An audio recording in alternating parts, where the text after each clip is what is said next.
This was me. Well, not really, but you get the point. I always loved stories, and not just the fonts and pictures, but the heroes and settings that they painted in an extraordinary light. I always loved cracking a new book and learning what villain would be vanquished by an unsuspecting hero. Or finding a new hidden spot to read about the forbidden passion between two unsullied lovers. I would read about the elves of the forest, and the dangerous lands that they would call their home. I would dream about the sailors of the West and the ships assaulted by gigantic beasts from underwater, or the mermaids who would eventually lure those brave men to their deaths. I could imagine the beating wings and formidable roar of a wyvern's fire, or the ancient cities that were once laid to waste from that same beast. I can see through the eyes of the woodland druids and their ability to reshape and fly.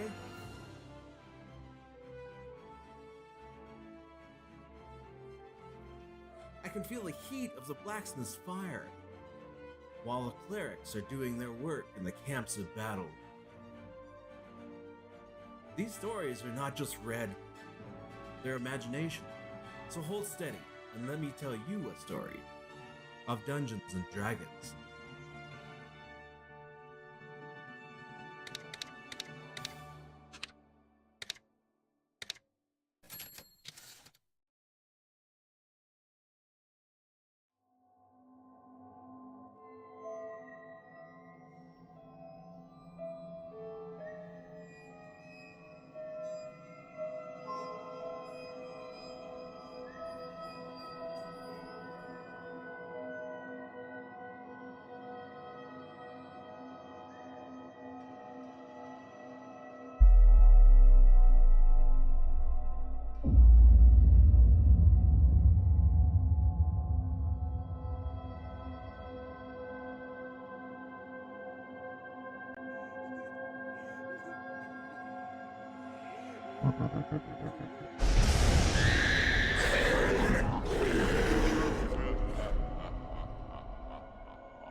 think your civil war is overhuman.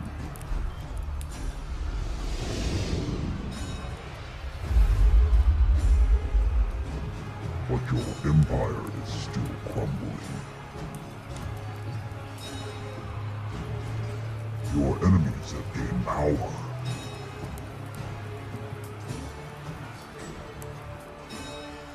Now it's our time to crush your pathetic empire.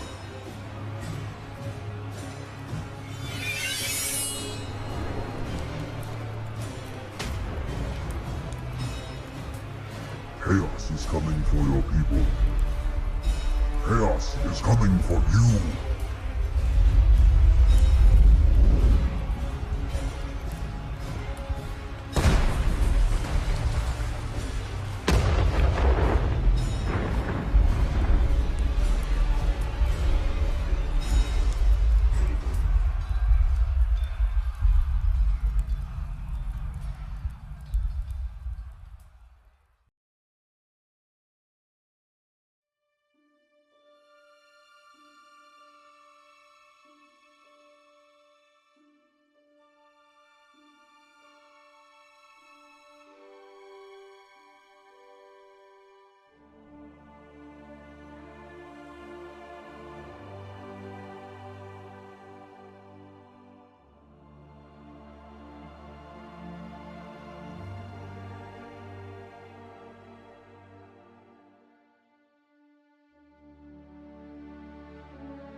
Please have Jives bring the oil lanterns to the front for us.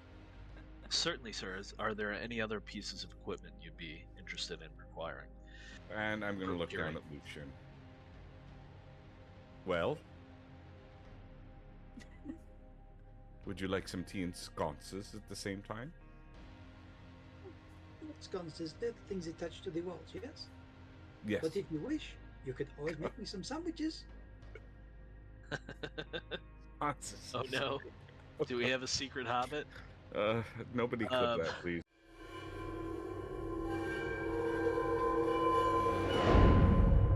Do you know what is actually the big burning question right now that I have? Why is there a tea bag in my coffee, Ange?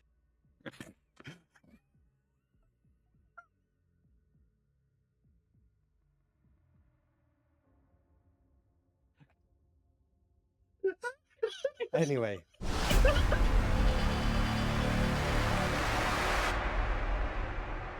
It is. That's it. I'm done working for you and your hippie bullshit crystal sucking ass. You hack. I don't fucking get paid well enough for this. And she just kind of stupid bitch. And she kind of just starts walking this way.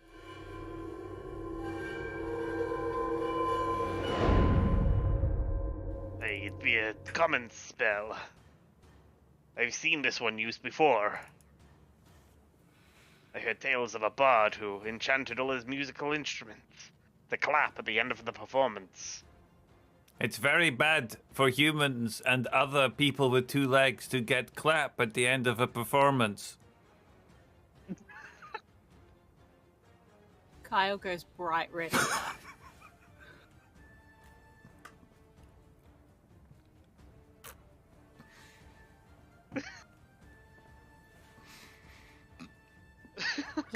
So there's a door. Are we gonna, like... Send us through the door, please.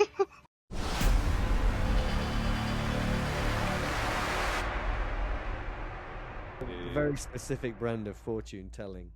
Yes, it was a quite large book. I have it here in my satchel if anybody is interested in reading it. There's apparently a lot fortune tellers have to say on the subject of fortunes. I'll put that aside for now. So,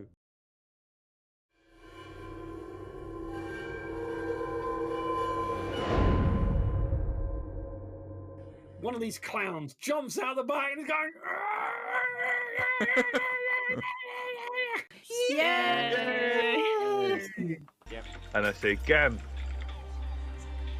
No, you're Gam. You're I'm Gam. Pangolin.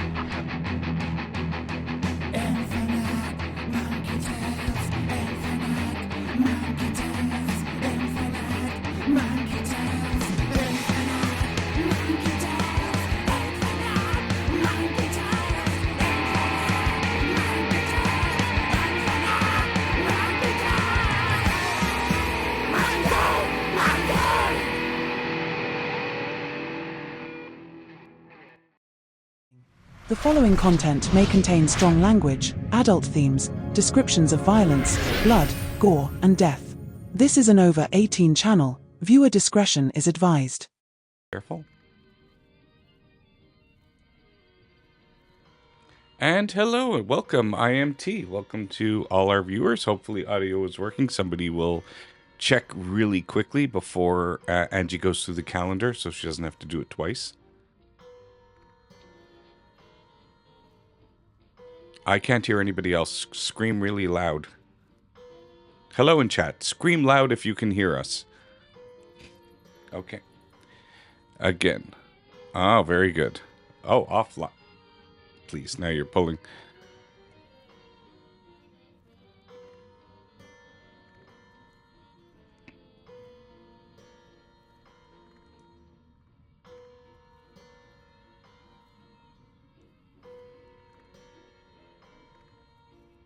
All right, how about now? Yay! You can hear us. Can you hear us? You can hear us. I think we have audio. I think we have audio. That was me saying we have audio. But I think we have audio. That was me saying we have audio. But I think that was me saying we have audio. No, I think I hear everybody else now. Don't confuse me. I have everything working right this time, please.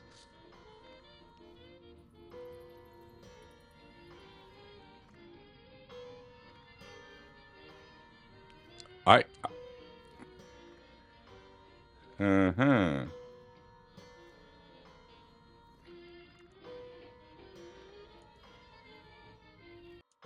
Yes, I remember that. There's some lair somewhere. All right, how about Oh, now? there we go. Yay. there we go. It was me in the end, and I did fix it. Oh, it's working, is it? Is it working? Yeah. Yay! Are you just saying that to make me feel like Oh, not rushed and pressured and stressed, Angie, like you always do? I am never stressed anymore. Okay, Life's that too short does... for stressing. So we're all good all week. Can everybody hear me? That's good then. Good evening, everybody, and welcome to IMT. It is 31st of January, the longest month in the year. So everybody that's been hanging on for payday and getting to that end of the month, yay, we're here. So we will be now falling into spring, as far as I'm concerned, tomorrow. Winter's over, and we're going to do spring. So it's the decision for me going forward. So there you go. Oh, everybody's like over Christmas now. So welcome to IMT. We are a group of misfits and friends that just hang out in our Discord channel and talk about and buy and TTRPGs and life at the moment. Everyone seems to be like having chats about. So if you want to talk about or be made to buy games, then just go to the Discord, because the TTRPG. Oh, what do you call it? Which channel is it? Can't think. One of the channels. RPG shopping. RPG shopping, that's the one. Yeah, nightmare. I thought you meant the mental health one. Oh yeah, don't go in that one. That's just me ranting at the minute. But yeah, if you go into the RPG shopping, it will give you. You'll never see your credit card will be maxed, and you'll be sad. And then your partners will all fall out with you for buying games that just sit on the shelf and collect dust. But then all of the Kickstarters will arrive after you've long forgotten that you'd ordered them, and you'll feel great again. But that, me and Adi were just talking about that beforehand. The book will arrive. You'll be happy for 20 minutes of looking through it and going, "Oh, that's a pretty picture, and oh, it smells nice, and how glossy is that?" And then it goes on the shelf. And then when you're planning your games, or if you do ever as a GM get round to running them, you'll use the PDFs. I feel a bit like that whenever I buy a new mobile phone. Yeah. Yeah, you never use them. No, just look at the pictures for 20 minutes. minutes. You think, oh wow, look at that. Oh yeah, Did- exactly the same as the last one. Did you hear that horrible story about Kickstarters that turned out to be a really nice story? It was about 4 years ago. Some bloke died, and over the next few years, his Kickstarters kept arriving. And his wife wasn't into board gaming or anything, and she started sort of getting into board game communities to sell them for reasonable prices. And in the end, she actually became a gamer and stuff. And she felt like she was getting presents from beyond the grave. It was really weird. Oh wow! Sad, but yeah, nice. Oh. yeah. Kind of creepy. I thought she got into gaming, visited a local gaming club, and found her husband was there, and he'd actually faked his own death on a canoe in Central America. Yeah, not the first husband to have done that, to be quite honest. So, Did we just go off on a tangent already? yeah, Yes, sorry. yeah, we haven't My even fault. started yet. No, it's funny. That was a really nice story though. So anyway, we run. I think how many games did I say we were running? I've lost count because I'm not counting them up. But there was a lot of games running currently on IMT. We run Break, Call of Cthulhu, Mork Borg, Dragonbane, Alien, D&D, Twilight's Fall. Which one's that one? Twilight's Fall is Root when it comes up. Oh, Root. Root, I'm just literally throwing some of the things that are on the planner that are in front of me. So Sorcerer. There's so many games going on, and just join the Discord and go to the looking for players section and sign up and join in for those. At the moment, we're running through Two-Headed Serpent and Dragonbane currently, and that will go on until we get to the next section of game, which will be One Ring and One Ring with the Brilliant Brian and Call of Cthulhu with Brit. That doesn't start till sort of May time. So yes, so that's where we are with that. But we just join the Discord. We're not doing Twitter anymore, but we have got a Facebook page if anyone wants to join. If we get round to real life, January has kicked some of the backsides of IMT this month, so hopefully things are all going to settle down and we will get back onto the admin and stuff like that. We are looking at the moment. We are currently looking. Angela's going to have a moan. It's not very often Angela has a moan, but I'm going to have a moan. We are currently looking for some new faces in IMT to play some of the game. We are currently looking. Lots of GMs are putting themselves on the line for IMT, writing games, putting their time out there, and pulling out games left, right, and centre. But we've hit a bit of a wall on players. Some people once said they've seen the same old faces on IMT. Maybe you do, because the same old faces are reliable. Mm-hmm. And we are committed. So we are looking for some responsibly committed players to join our IMT. If you want to get on the stream, then play a few of the games offline and commit. This is me sticking up for the GMs here now. We've got, a few disgruntled GMs, bless them. They spend all their time. They write them. They do the sheets. They do the maps. They do the character sheets. They do so much work. and people just keep letting them down. And it's like there's been a couple of our fantastic GMs that have been had their butts kicked, and you know what? It hurts. It upsets them. You know, it's like it lets them down. So. And where else other than in IMT can you play a double rucky? A what? Double rucky. Is that a Canadian? Did you say a rubber ducky?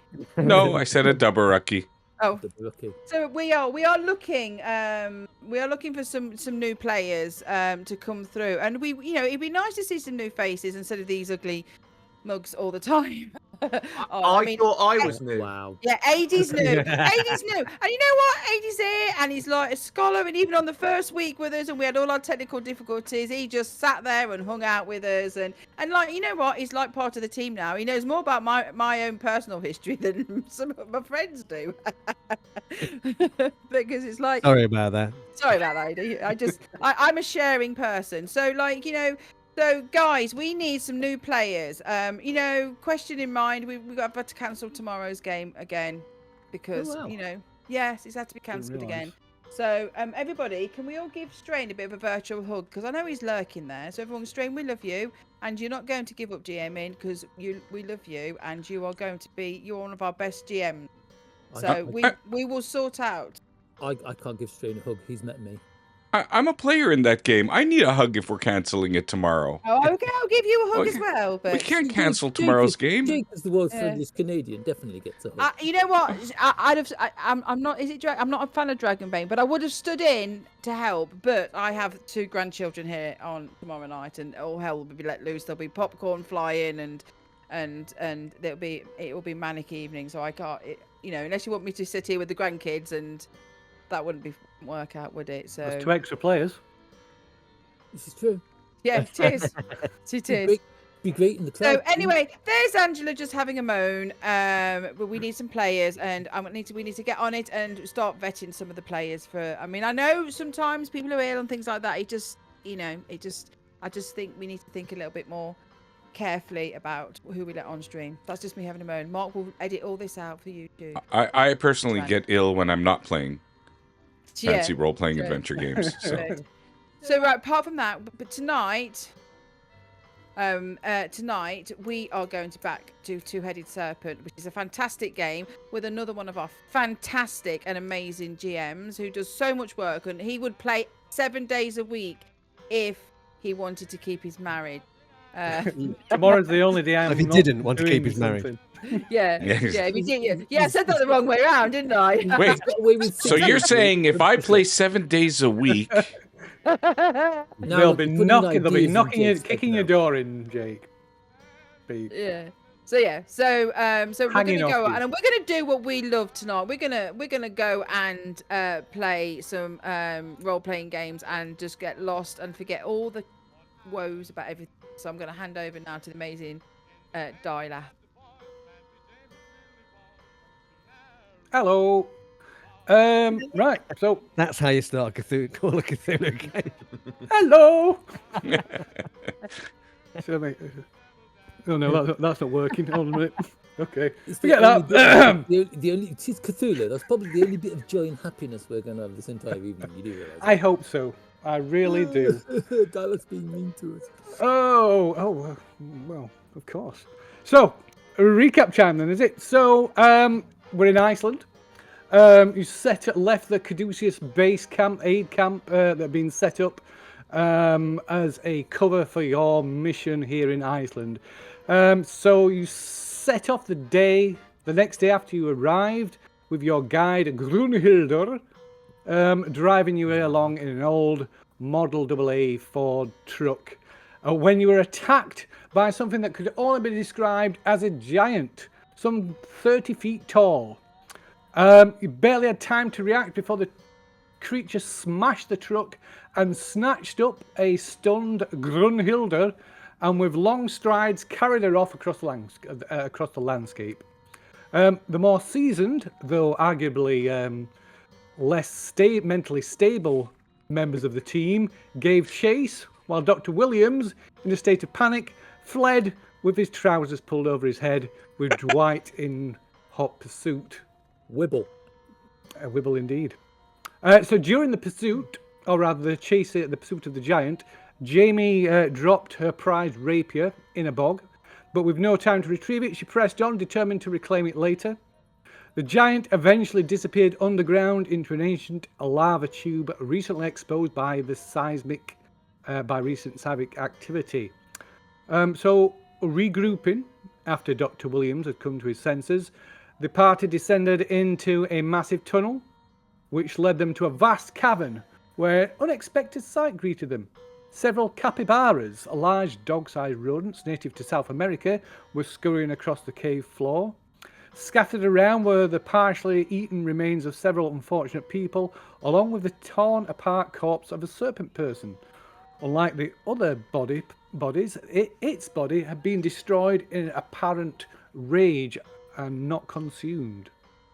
Near the serpent person's severed head lay a strange device of serpent person design, an ornate weapon somewhat kind of vaguely resembling a shotgun, but instead of a barrel, it had a massive hypodermic needle, from which a silvery fluid dripped from the tip, ossifying almost instantly upon contact with the ground.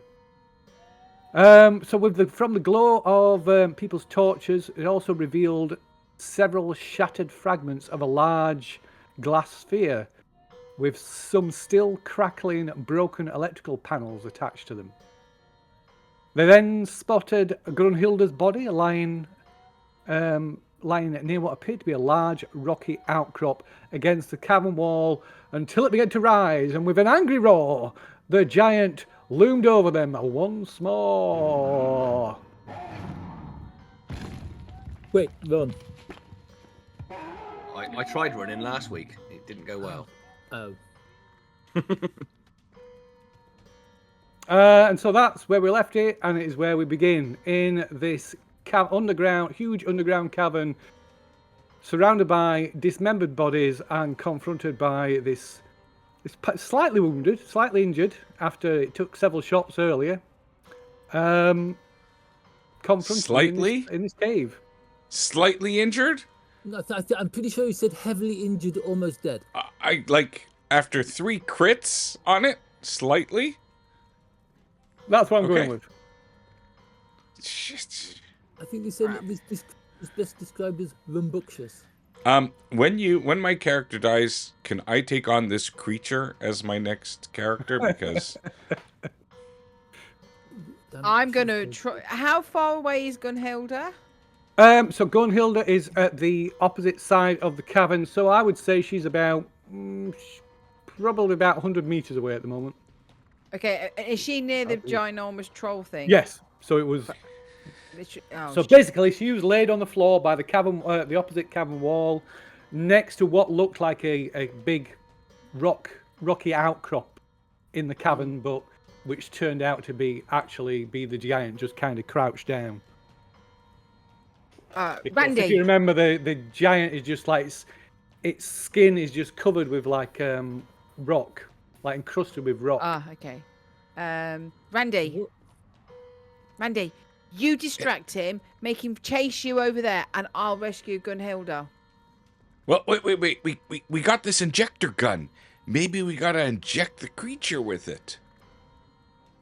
Okay, well, run over there so you're distracting it and then I'll rescue Gunhilda, yeah? I will do this, but he better be the last of his kind. And you're a huntsman. You're a crack shot. Who's gonna help me? Crack shot it 3 times and it didn't go down.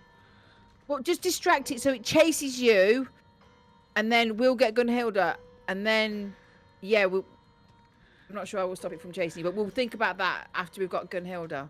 Yeah, it's a great idea, but you know what?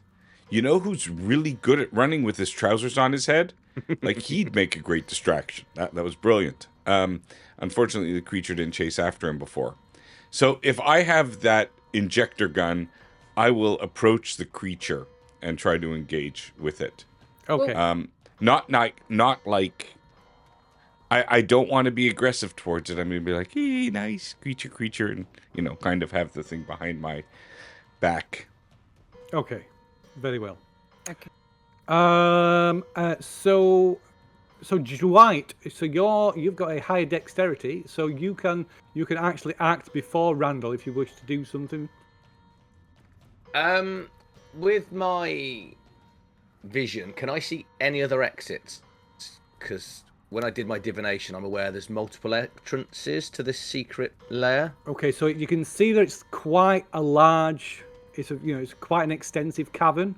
Yeah. So if you want to do that, it will take up your action for this turn.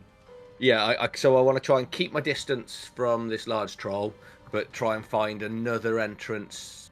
Well, exit out of here, but entrance down into there. Because if this lizard thing, snake thing came up into here, I'm hoping it found a smaller route we can get out, which this giant troll can't get into, if that makes sense. Okay. So very well. So that's what you're doing. So Jamie spent her time discussing that with Randall. So Randall, you were going to try to calmly approach this thing, are you?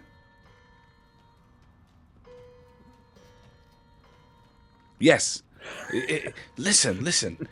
We just want to take your wife. That's all. Your girlfriend. This Groomhilda, we still need her. We will return her when we're done with what she needs, where she needs to bring us. Okay? Like, I'm saying ridiculous things in a very calm voice. I'm assuming he doesn't understand me. So whatever I'm promising to here, I can't be held to it later on. I will say you're going to. I'll give you a choice. Animal handling. Yeah, that would have been one. That'd be fantastic. Oh my god. You don't seem to have animal handling. Right, so I will take He doesn't look after him. An extreme luck roll, or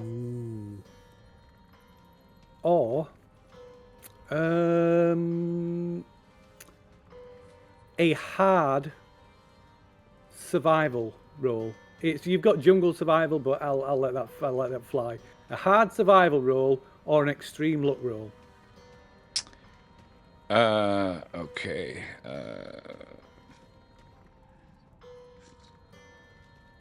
Survival. Or natural world fast might talk. work. Fast talk. Oh God. I'll take a hard natural. I'll take a hard natural world as well. Hard natural world.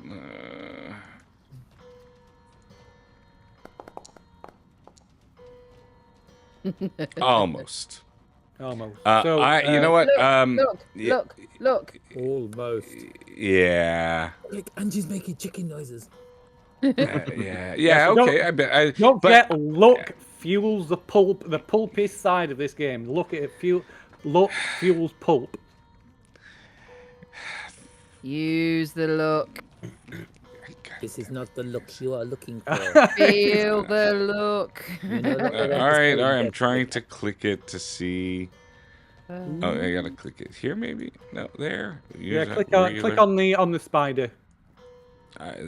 Oh yeah, that's I'm clicking on the spider as the other thing, not as me. There we go. So you'll. There we go.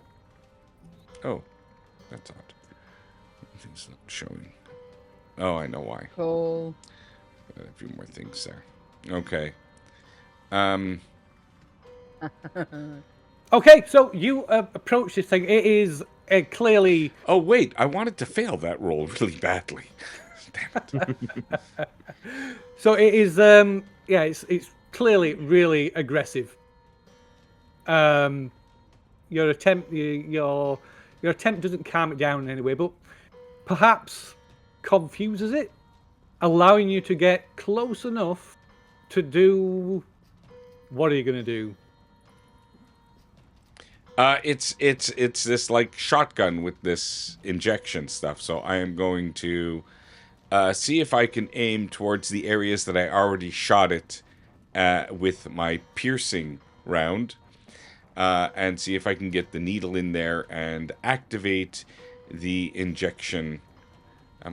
Wondering if that's what made this thing in the first place. Though. So are you? No time for second thoughts. I Nope, said it. indeed. I do it. So are you attempting to use it as a ranged weapon, or are you attempting to just stab it? I don't think I can use this as a ranged weapon. I'm attempting to stab it. Okay, yeah. That was the whole calm it down to get close it wouldn't. to it. It wouldn't have worked. So it would just amuse me no end if you would have stood there trying to fish. Oh, I see. Let me see. I'll just check. I think it uses fighting brawl, but I would just double check. Where were you here?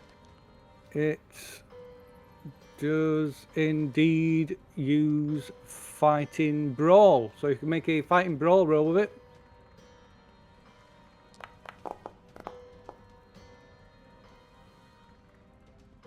Oh, what's that? 34. Mm-hmm. Okay.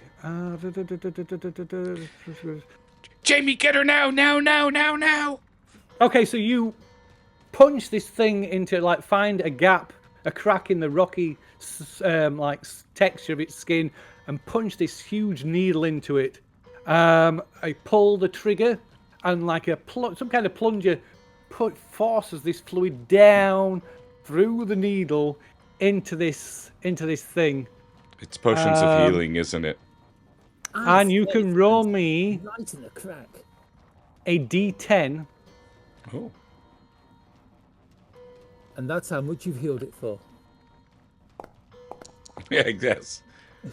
It's Pulp. It's gotta be. Oh wow. Okay. Okay. So you plug it into it, and almost instantly it gives a shriek, and go and raise its arm to to bat you, to knock you away. And as it screams, you can hear this like sound like cracking rock, and its leg just instantly ossifies, and you see it just in a matter of seconds just spread up its leg to its torso, and its fist just comes to a halt, just mere feet from your head, as it turns completely to stone. Sorry. But this completely drains this gun of all the fluid in it. I do feel kind of sorry for it, but in the picture of it, its face does remind me of Paul Gascoigne in a certain photograph with Vinnie Jones. Guys, we gotta hurry up. This effect might wear off in 1d10 rounds. But I run forward and drag Gunhilda to one side. And is she alive? You can do a first aid check. Oh, do you really? This always goes well. It will. So you're not going to hurt her, just to see if you think whether Okay. she's alive or not. So meanwhile, Dwight, there doesn't appear to be any other exits from this cavern, but you can see what looks like a body propped up against the far in the furthest corner, possibly naked. Ooh. Giggity. Sorry, I was rolling first aid. Who's naked? Or perhaps just wearing pants over its head. Yes, it's Dr. Williams. Dr. Williams is naked. No. So Damn, yeah, no one said she's no. just Gunhilda is just unconscious. Okay. I can say, if she's in a state of undressed, I shall offer her my coat. She's not. Who's naked? I really missed who the naked. Nobody else found out knows yet. about. Nobody else knows about the naked body. Oh, only- okay. Sorry. only Dwight. I was doing first aid and I just heard someone was naked. I was like, I guess I will cautiously approach the naked. Is it a naked body or is it a naked person? I suppose I can't tell. You as can't yet. tell. You can't tell. Okay. The I naked guess body of a person. Yes. Yeah. To me, a body's dead. A person's still breathing. So it appears to be. It looks like a naked person. Maybe. Yeah, it looks like a naked person. Obviously, you can't tell. You got no way of telling whether they're dead or alive. Okay, I'll sling my rifle over my shoulder, but I will take my axe out just in case this turns out to be a non-friendly, not quite dead body, and I will up as best I can with my noisy shoes to go and find out whether they're alive or dead. Okay. Are you alerting anybody to what you're doing, or are you just going to? Well, I'm getting. Can they see me where I am now in the darkness? I'll I would say we can assume that at the moment you're all kind of stood within reasonably close distance of each other, apart from Randall and Jamie, of course, who've just gone over to where the giant was. But you can, yeah. So people can probably see you, I would say, at the moment, before you move on. I'll wave towards Anthony and Alfie then to make do that whole point towards the body, and then I will approach as quietly as possible. Okay. So Dwight points off at something into the darkness. What is it? And I'll follow him. What have you found over there, old chap? Naked person. I shall tag along, increasing my walking speed. Bring your trousers. I'm a doctor. It's not that kind of doctor, but it doesn't mind. Okay. So Grunhilde, like I said, Grunhilde is she's unconscious, but appears otherwise unharmed. Maybe slightly bruised, her clothes torn slightly. So what are you and Randall doing? And Jamie, did you see what this thing did? I've never seen this type of technology before. Yes, and you used it, but I mean, obviously, it stopped you from being back. But maybe there's still residue. Maybe it can be. Maybe it can be studied and replicated. This must. Maybe this there's should be another one. very valuable to Caduceus. Okay, go it. Search for something else. See, there's another one around here. I'm going to drag Gunhilda towards the entrance. Well, but is this some sort of... I'll carry her if you like, but you're the archaeological expert. Is this... I mean, do archaeologists... You must be the only archaeologist in the world that has also studied past archaeology and what must be future archaeology. And I pass you this piece of futuristic, what looks like to me futuristic injection shotgun. It looks like something out of a Flash Gordon show. I examine it. Does it replicate anything else that we've seen, or any of the patterns that we've seen in any of our travels? So it carries similar motifs to other Serpent person artifacts that you've seen, matching both ones that are clearly ancient, but also ones that seem to be more kind of technology based, beyond and technology that is beyond current human technology. But Jamie, you can give me a power roll.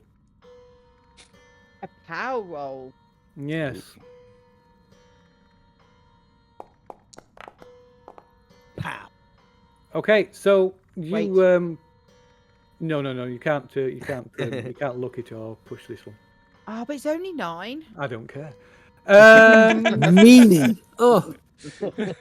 Because you kind of just offhandedly just maybe drop it or just pass it back to Randall because of more immediate interest. The only thing of interest in here is this giant, this huge, now ossified giant creature. And I remind you again of your mania. Yeah, I was going to. So that is your primary focus. It is your obsession. Okay, I'm going to drag Gunhilda 2 foot away and then drop her and say to Randy, take her out, and then I'm going to start... This seems weird. Examining the troll. Yeah, so you're just obsessed with taking measurements, just taking samples, it's just wow, the most important, most fascinating thing you have ever seen. And when I drop Gunhilda, it's not with any grace, because obviously I want to stroke the troll. So you hear the rattling noise as her head bounces off the floor. I'll help with Groomhilda to make sure that she doesn't. Okay. Yeah. So meanwhile, Anthony, or rather Dwight, followed by Anthony and Alfie, head over to the far side of the cavern. Probably so Randall, well, Jamie's oblivious, but Randall, you probably can see where they are because of their torches. Obviously, you can see the light of their torches, but they wandered off to the far side of the cavern. But why? I mean, there's so much to look at here. That there's that broken glass thingy. That I'm not moving anywhere. There still seems to be so much here that needs to be kind of cataloged in my mind. There's plenty of interesting things about. So as the three of you approach this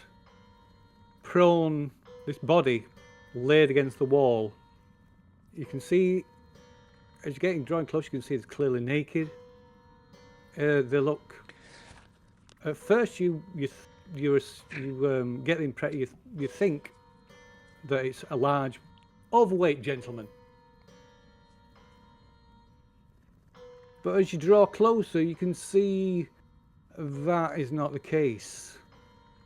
It is. You're not even 100% sure if this body is human.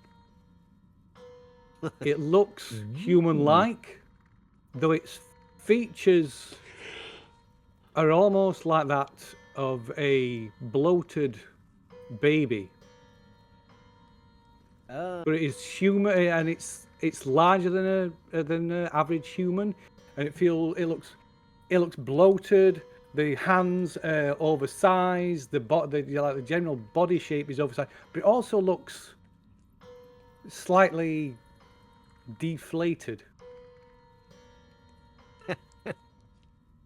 And there is, as your lights from your torches pass over it, you can see there's what looks like a surgical scar that runs from just underneath the neck all the way down to the abdomen, and another surgical scar that runs from the top of the nose, just above the bridge of the nose, all the way across the top of the head. And this is, let me find you a picture of it. Interesting. Where's my picture gone? I don't want to use this one because it's got spoilers on it. We don't mind. No, come on, use the one with spoilers on it. We really don't mind. I shall just 1 second. I'll just load it up a different version of it. There we go.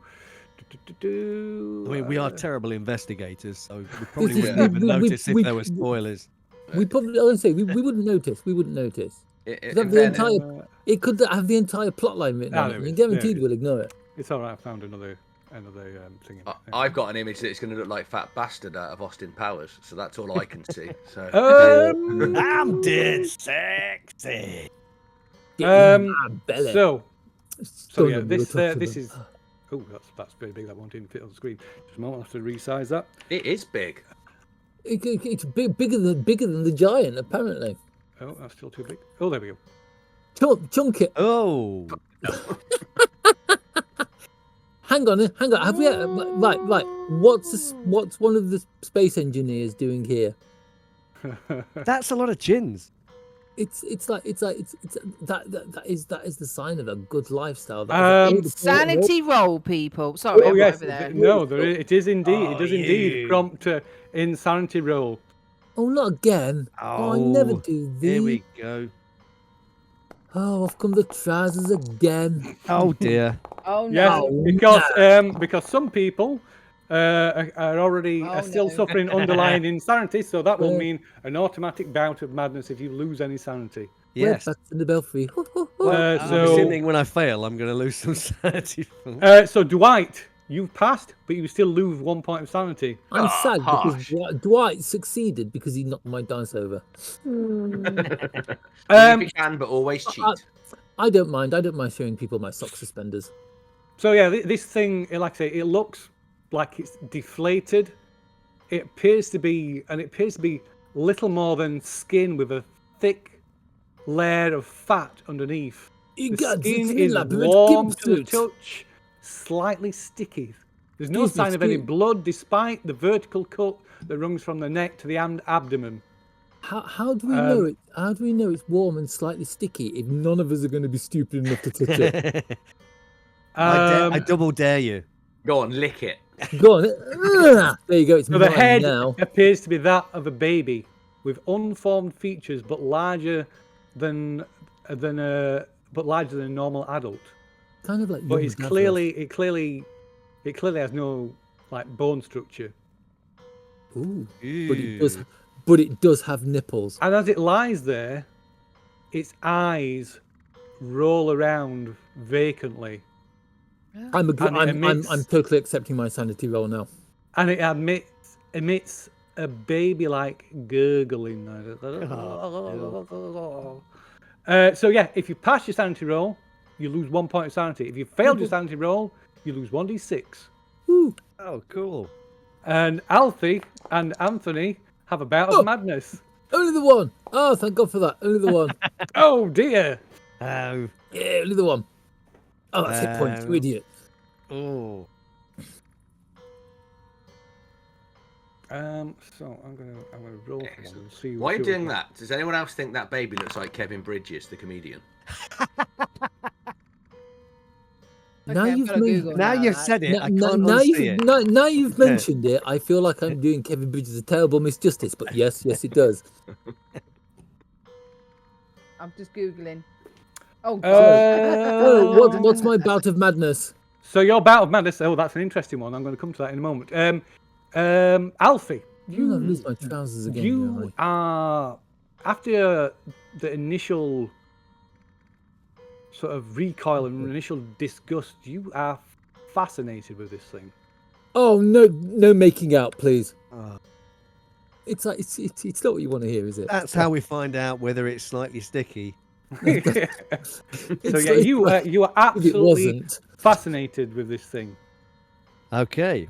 Well, at least that means I don't have to. So lick it you anymore. have, I can't remember the name of it, but you have developed a mania with unusual, fascination with bodies. Ooh. God. Okay.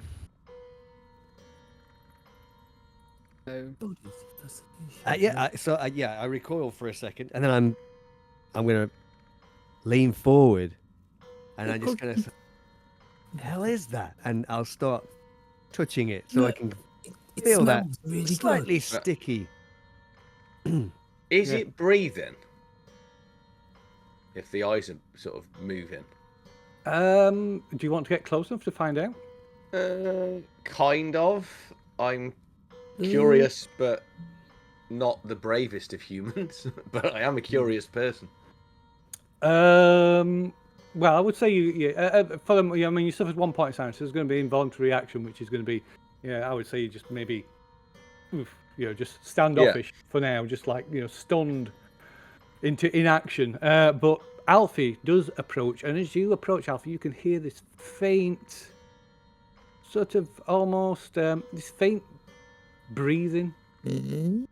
Almost sounds like there's but breathing with as if they had fluid on the lungs, kind of thing. This kind of gurgling, rattling breathing. It's only very faint, barely detectable until you get close enough for you to caress. Maybe caress is probably the wrong word, but to run your hands across the warm, slick skin. Fondle. It's still alive. It's still alive. That's not helping my brain. We gotta take this with us. Caduceus will want to see this, right? Randall. So as you investigate further, I'm Alfie, busy. Is there anything that needs to be killed? No, carried. No, you mention it.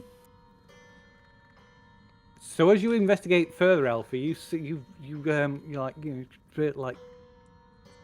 touch this the scar that runs down the length of its torso, and you find as you apply a little bit of pressure, it comes apart almost like a flesh-like Velcro. Oh, back off! I've seen that movie. It's a body snatcher. Run for But it. opens as you test it. It opens up like a Velcro, like a Velcro strip down the center, but made of flesh. And it is hollow. It appears to be, and you can see as well as organs inside this thick, fat layer of like fat and flesh on the interior. There's organs that are clearly not human, as well as what look like electrical parts. Oh, from which you can see lights and glowing, glowing wires and things that are just like embedded and run through the entirety of the thing. And It's a diver. The scar on the top, it is another Velcro thing, and it allows you to open up the head. So you can, so if you were to wear this thing, you could open it up like split the head into two parts. So you could, kind of hello. But there are organs and stuff inside it, so it's not like it's designed for somebody to climb into. Oh yes, it's designed. No, so the organs are embedded in this wall of fat. Oh, okay. And this thing is alive. It is a living suit of flesh. It's an Edgar suit that appears to be made from. It looks like it was originally a human being. Oh. The baby-like appearance of the face is due to the enlarged and how the head has been enlarged with this fatty tissue that's been added to it, so it's distorted the face and give it this like baby-like appearance. Oh man! To be honest, we got away pretty easily with just like 1d6, didn't we? Really? I mean, yeah. Speak for yourself. I passed. This is it's like a mechanism. It's weird. That's what it is. But yeah, you could climb inside it. As you have a fascination with it, do you want to feel yourself inside it? Look, I knew that this was coming.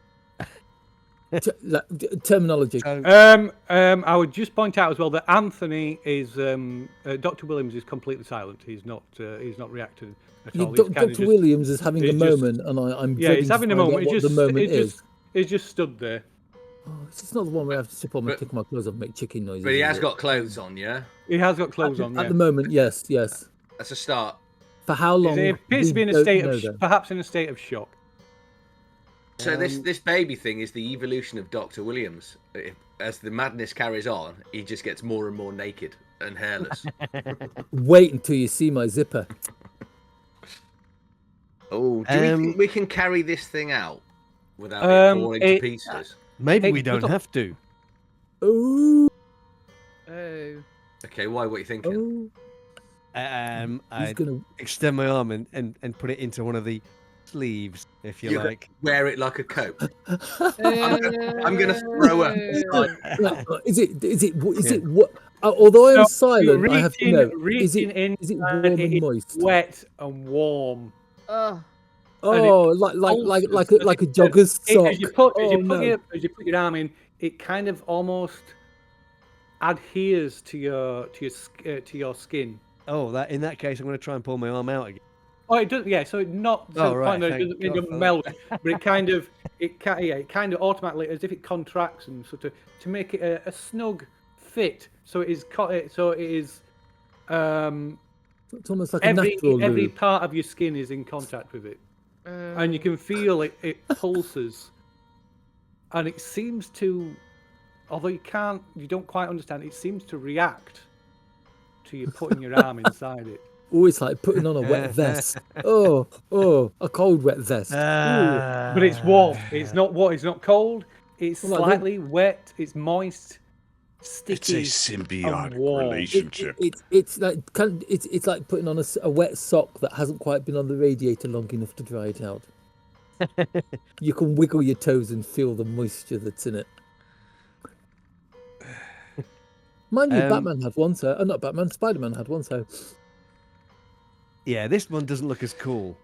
I've got to say. You've got to be quite honest. I put my arm back in and start moving the fingers. Okay, That sounds worse. They move. There's no delay. It's like an extension of yourself. I mean, your fingers are inside these fingers. They, despite although the fingers of the suit are probably almost twice the size of yours, twice as fat, twice as long. Yeah. Would I have to climb up to kind of get into this? Is that No, you can. If you imagine like a sort of a one-piece like boiler suit. Yeah. It would be like that, stepping into like one of them, because they're exactly the same. They unbutton down the front, just like this does. Yeah. And so you would just like go get in legs first and pull it up and just shrug it on, pull the hood up. I've got to ask, does it smell bad on the outside? It doesn't smell of anything. So wait, if you think it smells because bad in this cave on the outside of that thing, you think inside it's going to have filters to make things smell less good? Less bad? I'm wishing I'd stayed by the rock creature now and not noticed this. You know what? I wish you'd stayed by the rock creature. It's all your fault. I mean, if we're appropriating blame, boo. Yeah. I'm having a lovely time. I'm not the one trying to get inside it. I'm just there twitching slightly, waiting for it all to go wrong. Of course, Randy, Jamie is too absorbed in this studying this thing to even notice the others calling you over. But Randall, you clearly hear them like, come over here. Yeah. Well, hang on, wait. Before we move on, there's stuff here, and I'm like, what was that broken glass thing that had? Clearly, it had. Also, you said it had electronics inside it. Do you want to have a look at that? Yeah, sure. Maybe it'll control some unknown device in the other room. So there's pieces of this like scattered around the cave. So you're approaching one of the bigger pieces that have these the more intact electrical. What look to be electrical components looks like some kind of control panel, and you recognise the familiar sight of Nakal symbols on what might be some kind of controls or something.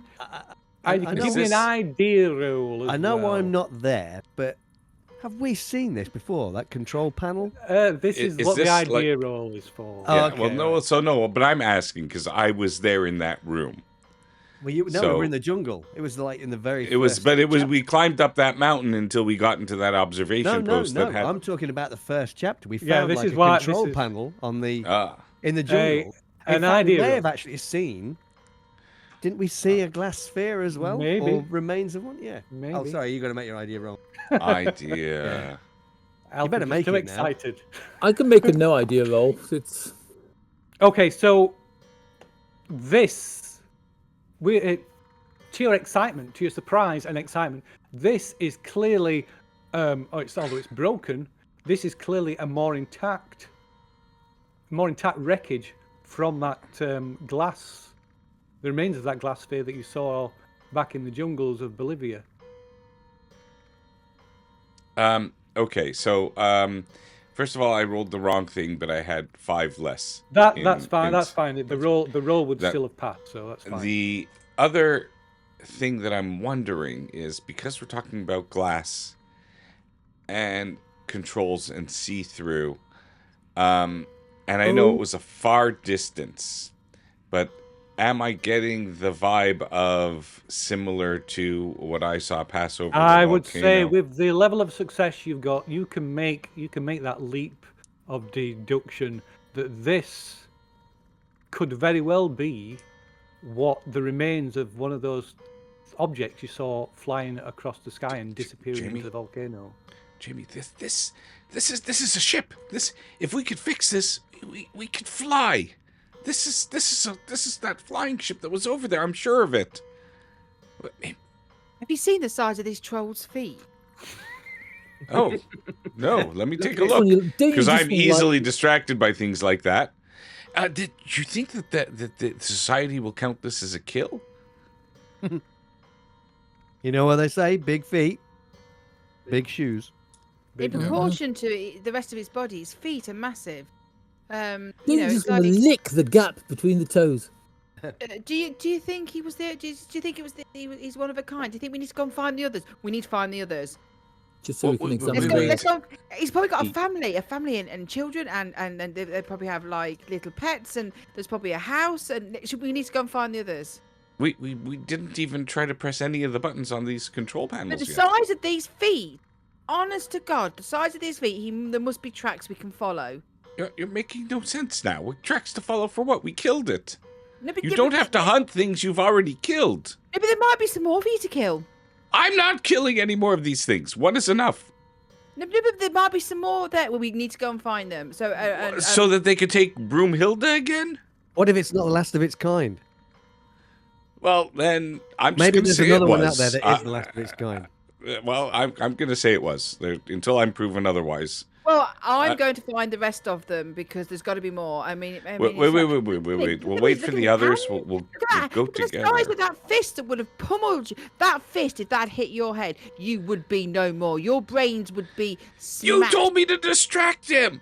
Well, you didn't distract it very well. You weren't running quick enough. But, you know, it's like, now you've killed it, and now we're stuck with that. We need to go and find the others. Well, to give them the sad news of their lost departed family member? I mean, what's the point of finding more of them?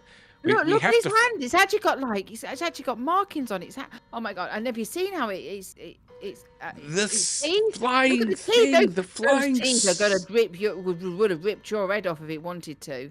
The flying glass cube is here.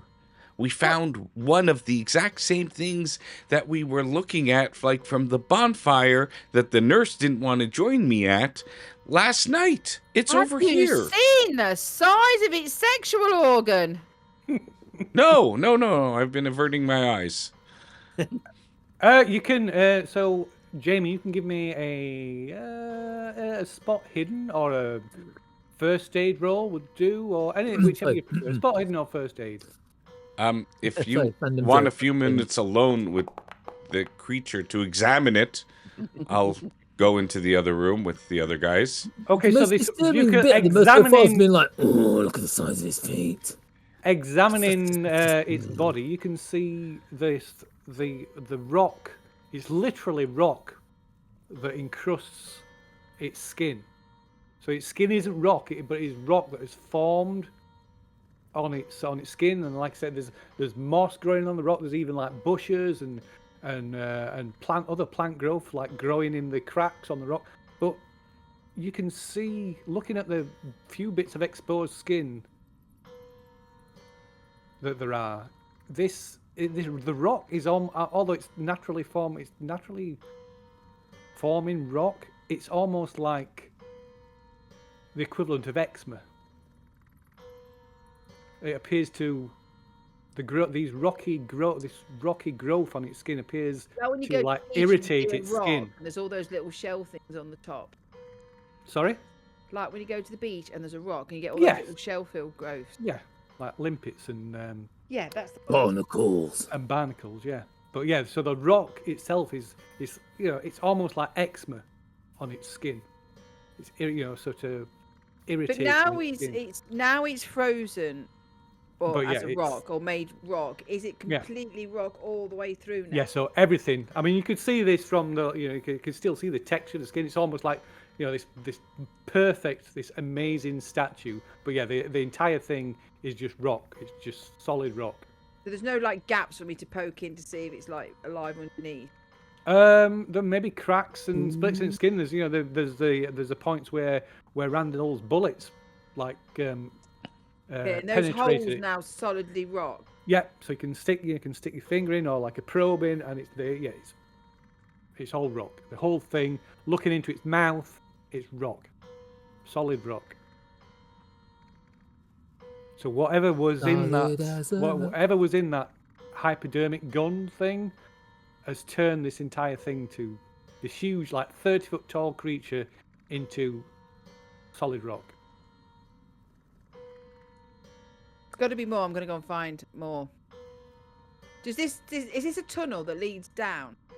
You can't see from here. The others have gone off. You're looking around. You can see the others are off on the far I'm going to side. get my trusty torch out and put my torch behind it. Okay. So, Dr. Williams. Oh God. The smell of damp earth and old parchments, those old familiar smells that excite you, fill your nostrils. And looking round the tomb, you can see there are countless alcoves filled with crumbling parchments, as well as intricate engravings upon the wall. It's like my time in the Valley of the Kings. And the air in this tomb beneath the monastery on Thassos is thick with centuries of silence. Your fingers trace over the edge of texts that were thought to have been destroyed with the Library of Alexandria. History engraved in the walls. The rest of the team are elsewhere should I start unfastening myself? in the crypt.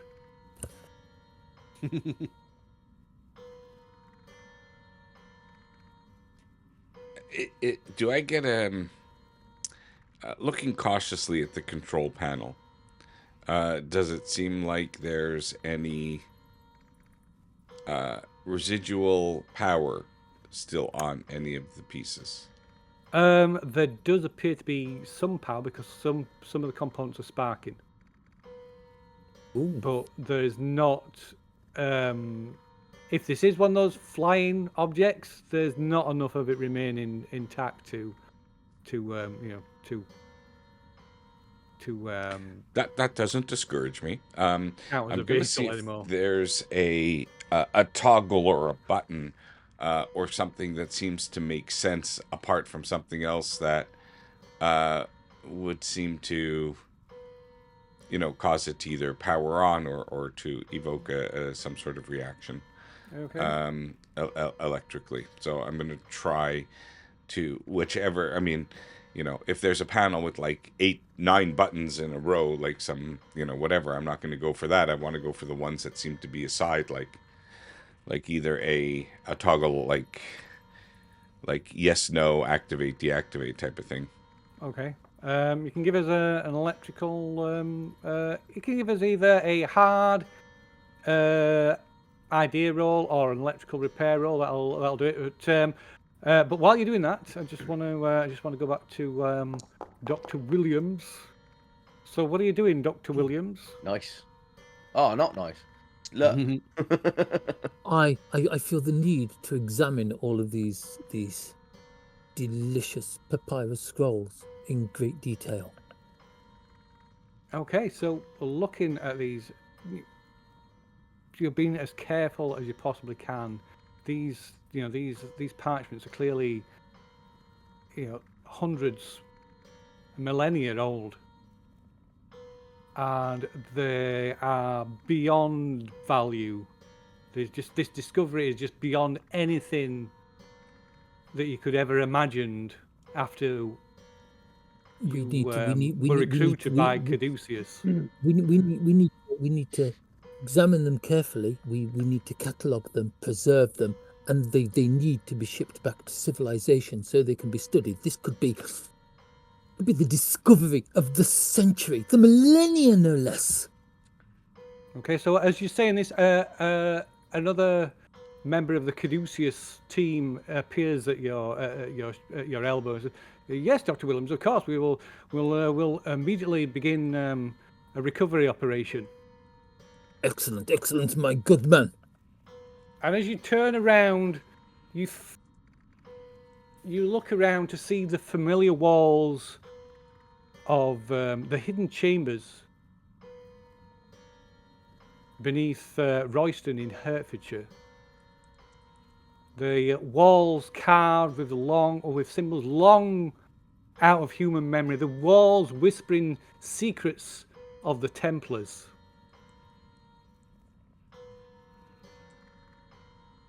That looks. That's all this. So in England, you have discovered this long forgotten hideaway and tomb of the Templar Knights, revealing more long forgotten knowledge, information, pointers to other hidden sites throughout the globe. Another discovery feeding your hunger for knowledge and setting sights for yet more expeditions to draw you deeper and deeper into the darkness and the unknown. Let me unroll this scroll across this table and begin to study it. Okay. Okay, so Dwight and so Dwight, you see Dr. Williams. He walks across the room and starts and kneels down on the floor and starts rubbing his hands along the floor as if he's like clearing the floor away or something. And I assume I can see nothing that he's clearing. No. No. So you can perhaps hear him mumbling the words that he just uttered.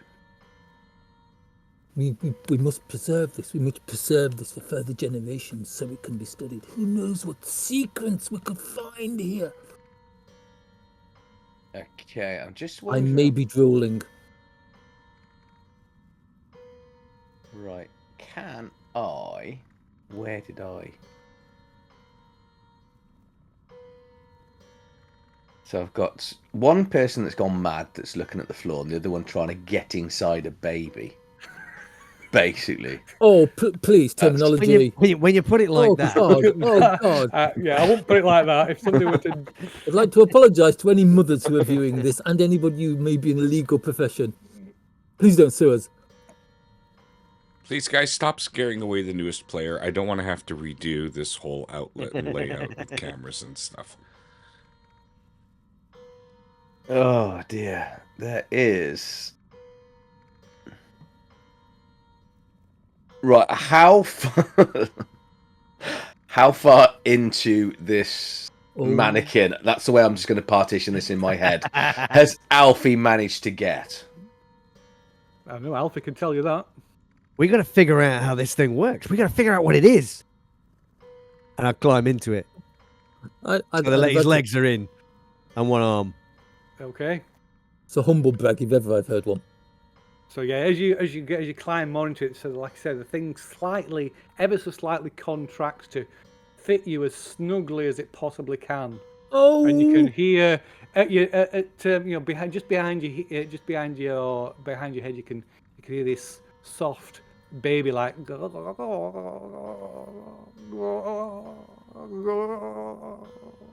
going to eat him, isn't it? Yeah. Can I try and talk Dr. Williams out of his temporary insanity? You can if you can perform a psychoanalysis roll. Oh yeah, I'm all about that. I'm willing to give it a go. I've got luck. So don't forget, in future cases where you lose sanity, you can spend sanity to mitigate the luck. I mean, you can spend luck to mitigate the sanity. Weirdly, I don't have that much luck. No. Where would the fun be in that? I mean, come on. Because okay, and that's yeah. So you can so your character can last longer. So if but I could theoretically try to hypnotize him round, could I? You could also beat me unconscious. Possibly. Or beat you unconscious with the back of my foot. Yes, you could do that. Or you could physically drag him away. I'll beat him to death with his own shoes. Yeah, I moved him peacefully with my forehead. I will try and sort of just like go behind him and sort of pick him up and try and maneuver him away and calmly talk to him about he's just recalling some sort of historical image in his mind. Okay, so Dr. Williams,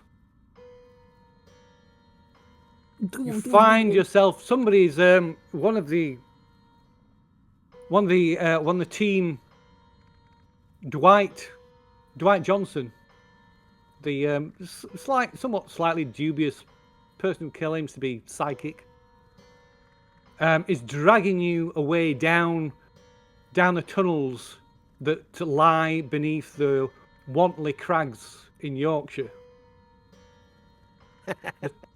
The tunnels are tight, oppressive, they're slick with moisture. In the distance, you can hear the echoes of the other team members screaming in terror and agony. The flickering of your torch casts shifting shapes against the walls. And you remember the thing that you found in that chamber deep beneath the crags. Hang on, I've been to Warncliffe Crags. Wait, what? In the deepest chamber beneath the crags, you found something that something huge that lay there, and it was alive. It stretched beyond the limits of sight, a reptilian form coiled in uneasy slumber, vast and unknowable, but it was not alone. Its attendants surged from the shadows, humanoid but twisted. Don't you realise the handmaidens of Yig are down there? You can't drag me that. I'll try and pull away because I know he's leading me to my death. Okay, you make a post-strength check. Oh, this will be easy. I'm all about muscle and press-ups and lifting. Yeah, don't worry about it. Clearly I am. Well done. Okay. Yeah, so the doctor struggles. You struggle vainly against Dwight. Don't you understand what you're doing? Don't you understand? Trying to drag off Mr. Burns. Unhand me, man. I do not appreciate being handled in this method.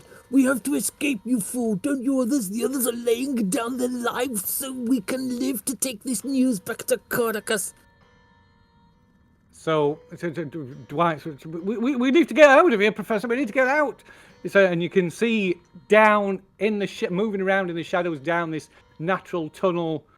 You can see these twisted, humanoid but twisted bodies. They're more reptile than man. The air filled with their guttural hissing, a language you cannot understand, but you feel it in your bones. And you hear again the panicked screams of the rest of the team. And shots are fired. Volley after volley of shots echo up and down the tunnels. Then there is absolute chaos. Dr. Williams lets out a bellow of rage at the thought of his team dying. Goes to his pocket and attempts to pull out his revolver. Okay. So yes, Dwight, are you dragging Doctor? He's gonna fire at the serpent creatures behind him. Okay. This fellow is, for some odd reason, dragging him towards. Peace, safety, security, and I'm here to help. And I'm going to try and pin him to the floor, and then probably, if I can, hypnotize him to change his memories. Okay. Give us another opposed strength roll then. Oh no, not again. Here we go. Well, I can't get that lucky again, surely. Oh yeah. Oh yeah, look at that. You don't get better than that. Oh, that is a fumble. You've hypnotized him into thinking he's you. Not that I mean to interpret on the fumble or anything in, but can I pistol whip him? Yes, you can. Thank you. Why can't you have hypnotized yourself? That would... Yeah. Well, that was a strength roll, not the hypnotize roll. Oh, okay. So, good point. So right, I will kind of like as he tries to push me to the floor, I'll try and roll with it so I end up being on top of him, and then because this man is obviously trying to take me down to be another sacrifice to Yig, I am gonna pistol whip him. Okay. With my very impressive Webley Fosbury. Give us a fighting brawl roll. This will be terrible. You can, of course, fight back if you wish, or try and dodge if you wish. I will try and dodge while screaming no, and hopefully other people in the cave can hear me. Just because this is normally how my dice rolls go, I apologise immensely before. That's absolutely fine. So roll a dodge. No, never mind. I think I might be all right. It's like I failed to dodge, but hopefully. So yeah, not you hear quite a these. fumble. So the rest of you hear these shouts coming from the other side of the cabin, or in Alfie's case, just outside the nice warm suit. Unhand me, man! Don't you understand what you can happens see if we Dwight- all fall to those and their kind? You can see Dwight and Dr. Williams rolling around in the dirt. Love is in the air. I'm just glad you've got your trousers on. Otherwise, you'll have some explaining to do. It's like war. I'm still Okay, wearing, Says the I'm man still wearing climbing my into a socks and baby. suspenders. Everything is fine. A gentleman is never dressed unless he's got both his socks and his suspenders on. So then there is Dr. Williams fires off a shot from his revolver, and Dr. Williams, you begin a desperate scramble away, following the few other survivors. As the staccato of gunfire echoes through the tunnels, the sight and these creatures quickly gaining ground on you, and you witness your colleagues being fallen and torn apart by the clawed hands and gnashing teeth. No, the not orders, again, frantic and not breathless, again. to set the charges. Your hands fumbling with the detonator as something moves in the periphery of your vision, too large, too wrong, and then there is thunder. Professor Williams screams at the top of his lungs. And as you scream, if you it will find be allowed, yourself.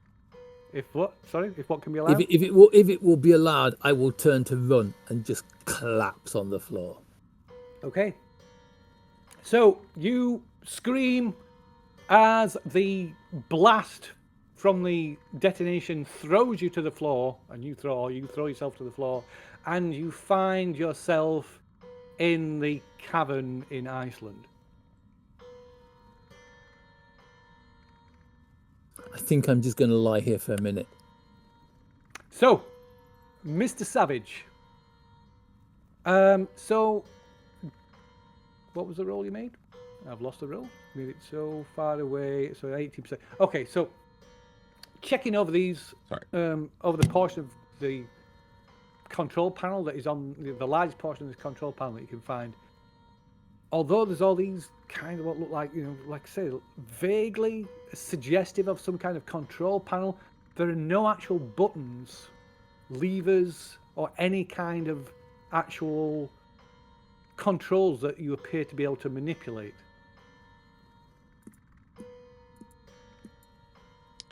Okay, fair enough. And I'm hearing a commotion in the other room at this point. Yeah, so you can Or hear not all yet. shout. Well, there's a gun, and then there's a gunshot, Followed by I'm rushing followed off by towards much the. shouting and screaming. I'm gonna throw a curious glance over Jamie's, direction to see what she's doing based on comments previously made, and then I'm gonna hurriedly go to the other room. So, Jamie, you can make another power roll as well. See if you can see if this rouses you from your obsession. Bang. Okay, so yeah, this the sound of the shout of the gunshot and the shouting suddenly snaps you back to your surroundings. You're muted. I was walking behind, wafting my torch. Do I see anything? When I suddenly snap out of it? So you can maybe see the lights of the torches from the others at the far side of the cavern, and you hear the gunshot, and you can hear all this shouting and commotion going off, and you probably see Randall heading over I swing around like Dick Dastardly. and run towards the commotion, see what I see. Okay, what's Alfie doing? So you're 3/4 away into your new suit. It's gross. Can we just put the baby suit up again that Alfie's climbing? Yes, of course we can. I thought we were going with not a baby. We're going with Kevin Bridges, aren't we? Just for Kevin Bridges. for legal reasons. For legal, not that I don't find it any more disturbing that he's 3/4 of the way inside Kevin Bridges. By the way, Mannequin. We'll go with mannequin. Yes. That's better. As I'm sure I've seen that on Doctor Who. see the you know. picture. So Alfie is trying to climb into this sticky, gooey. You don't know it. Probably with a dreamy look on his face as he slowly and meaningfully slides deeper. Hey, you! Stop playing my character. What? Yeah, it's that final wink that he does as he Yeah. zips himself up at the end. I've seen this anime. I know where it's going. Oh, there's a baby So even thing though in it my looks toilet. like a baby, it's adult size. Yeah, so it's so the baby appearance is just purely a side effect of the fact that the head is bloated and distended, so it gives that kind of like puffy bloated effect gives it a baby-like appearance.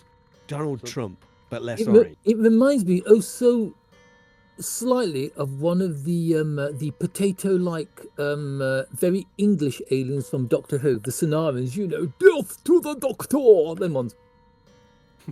But without helmet. So what is Alfie doing? I think Alfie is dead set on trying out this blooming thing, this machine. Okay, so you. And I'm going to like- refer to it as machine, if that's all right with you. Yeah. Okay.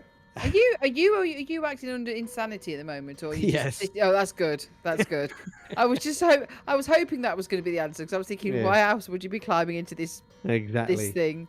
So as you slide your other arm in and sort of shrug the shoulders up over your shoulder, shrug it over your shoulders. Like a glove. The Oh, front, can you feel it ripple down your back the as you shrug front your of it shoulders into it? instinctively comes together, sealing itself up all the way up to your neck, and finally you're able to pull the head down over With a your kind head, of seals. a slightly wet, rubbery chlup kind of noise.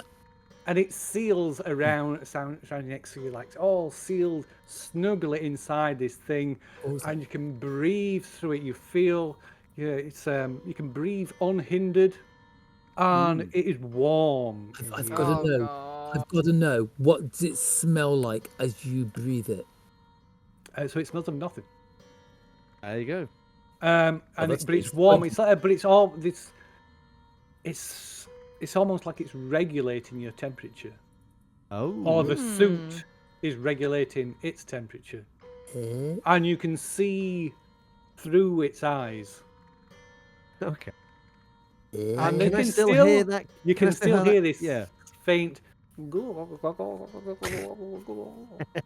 God. That's Yeah. That's biomechanical skin suit for hello. You look tasty. I'm just wondering how charming I can be while wearing this thing. I think the answer's not very.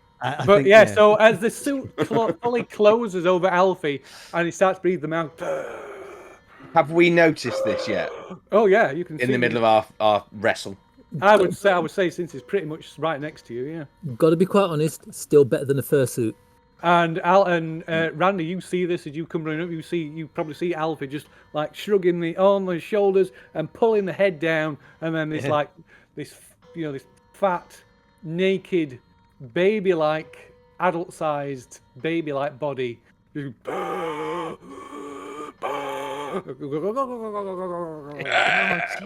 Alfie, what are you doing, Alfie? Delicious. Yeah. And as Alfie, are you saying something? I'll just say, I'm okay. I can breathe. It's fine. And it comes out. His voice is recognizable. But there's this like baby-like gurgle overtone. Oh God, so creepy. Yeah. I'm gonna try moving in it. Can I take a step forward? Yeah, you can move perfectly well in it. It is as unwieldy and as it looks from the outside. It is. Yeah, it's not not as much mobility as if you weren't wearing it, but yeah, it's still mobile. Oh. Right. As the newbie to this group, Dr. Williams and I probably are thinking we were paired up with the wrong group of people. I could have told you that. I remind This you. isn't I remind you of anything your other objectives that you were. Yes. you- Very much so. So I think everybody's in more or less the same area now. So Yeah. Jamie, you come in. You see this bloated, fat baby suit, which is speaking with Alfie's voice.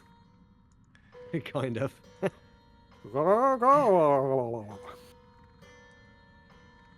So what are y'all doing? So Dr. Williams, you're just coming to your senses. Indeed, Which is indeed. probably not great. Wait, why am I here? But I was in the caverns. I was there. They were there. They were breaching through the untimed wall. They were coming from us. I was there just now. Where am I? What is this empty bare stone cave? What? Never mind that. Fumble, so he's gone. What is Alfie doing? What the hell is that? Like sits up, turns round, sees Alfie in his new suit, and kind of makes a noise. Thinks about opening. It's like it makes a noise that kind of sounds like. Alfie, what? Actually, now we see this thing actually like toddling around. Do we actually have to make another sanity roll? No, I wouldn't force another sanity. Oh, then probably What we about do. those people that haven't seen it yeah. yet, Phil? Those people that haven't seen it have to make a sanity roll. Yeah. If Alfie wasn't already insane, he would definitely have to make a sanity roll for being inside it. Yeah. I'm kind of. I'm willing to do that, Phil. If you would like. No, you're perfect. Because you. Oh my word! Well, dear! I just have to say, this is appropriate because I just saw my very good friend go into this thing and talk like a baby. Yeah. Whoa! Okay. That is a fumble on the that sanity is- roll. That means maximum sanity loss. Oh yeah, fighter. That's So you and wait, that's my daily is blown because I have one left of my daily. Welcome. So let's to just see Mad what Dog. it does. You've only lost one of your daily. But he just lost another 6, right? I've only lost one. Okay, I'm Yeah. sorry. I thought I only had one left. Let me see No, how. no, Well, it it is. calculates it automatically. Yeah. So you okay. lose 6 points of sanity. Yeah, and it also is telling me I've Hey. got something else going on because of the green Yeah, so that's a potential bout of madness, basically. Oh, just another one. potential. Yeah, because you need to make an idea roll, an intelligence roll. If you I need to fail. fail, if you fail it, then you block it out or rationalize it, or it's done. You harden to it. Oh So yeah, it's just Alfie going into a baby suit and gurgling like a baby. You've seen worse. You've seen worse. Scarily enough, I have.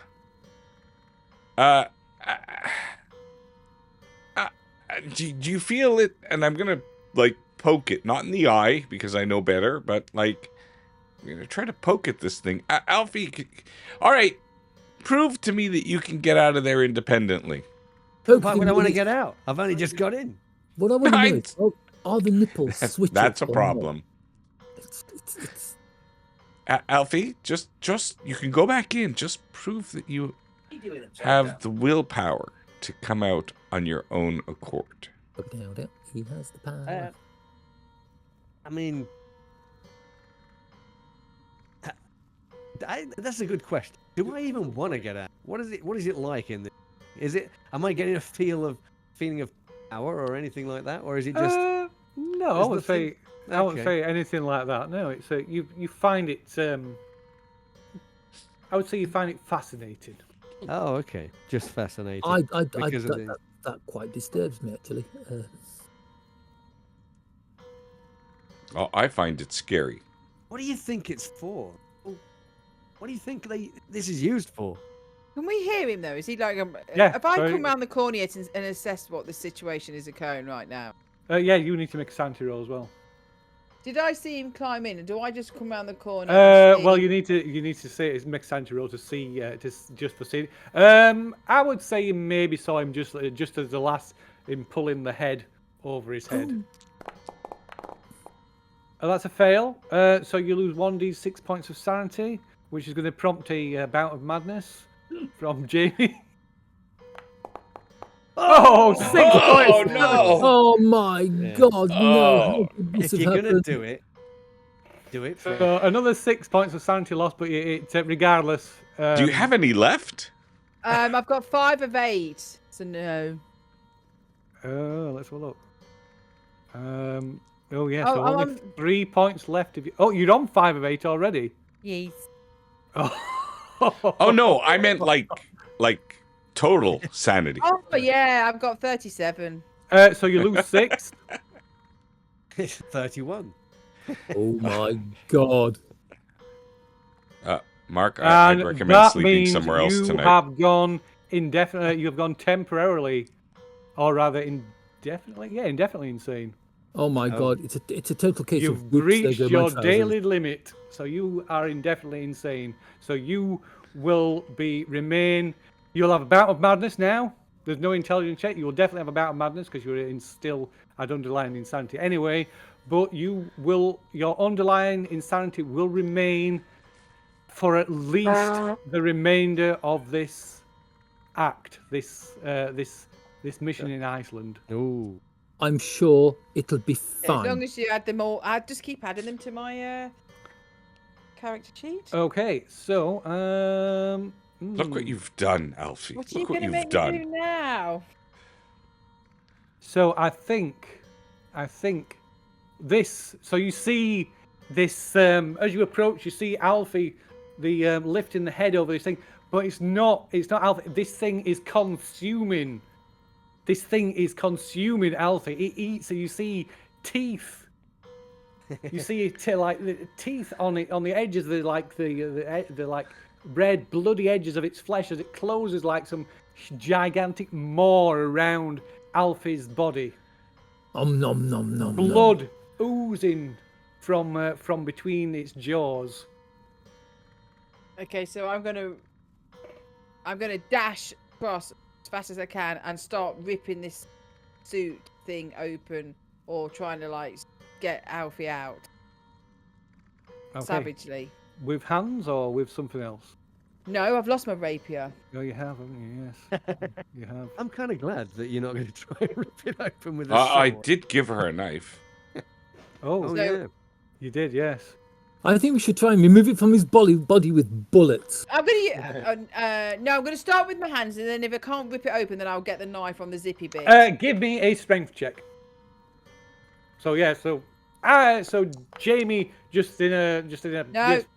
like in a Pops fury, the just knife. like dives on it, trying to pull it apart, and then pulls a knife and. And I'm going down the zip thing like I'm gutting a fish. No, Jamie, don't do that. I'm gonna rush over and try Yeah, to. okay, Jamie gives a if I- fighting brawl roll. Don't break it. I've seen her like this. Don't break it. Don't go breaking my heart.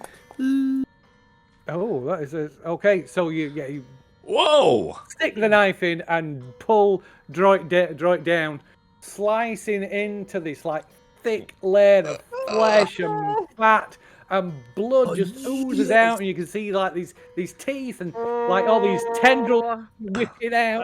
And you can delicious. see beneath all this blood, you can see Alfie's face. That's it. I'm As off this thing spaghetti is for the rest of the week. consuming him, his skin and flesh liquefying before your eyes. Oh. Can we try and get her off? Yeah, you can. Let me just think and see who is able to act first. Phrasing. Radio. So can you roll as a D10 for Jamie as well, please? Me? Yeah, D10. please.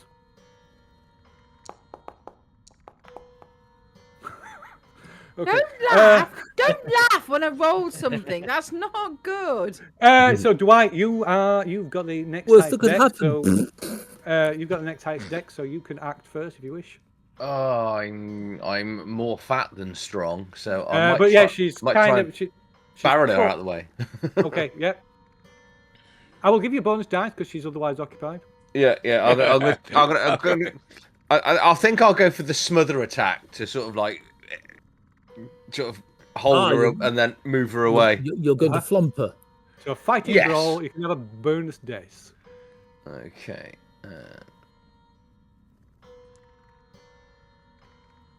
Do I +1? Yeah. Yeah, just move the slide to Okay. +1. Yeah.